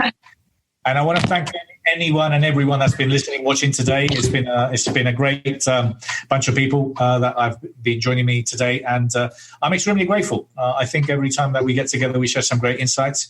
I appreciate there's a lot of content out there. This is maybe a perfect opportunity for you to maybe just listen to the recording at a later date, but there's always some golden nuggets in every time, every occasion that we have. So if you're interested in working with The Best You, please make sure you get in touch with us at bestyu.co. If you have some content that you would like to share, with us, please, again, send us an email to info@thebestyu.co.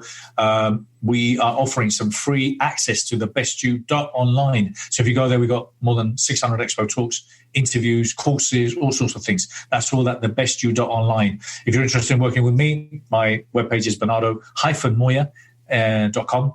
I'm working with all sorts of people, coaching, mentoring. I've got all sorts of programs, but apart from that, got lots of great resources, webinars, interviews, all sorts of things. I'm going to be here in the coming weeks. If you're interested in finding out more about anything that we do, I'd love to work with you. But in the meantime, take care, stay safe, and may the best be with you. Take care, all the best. Bye.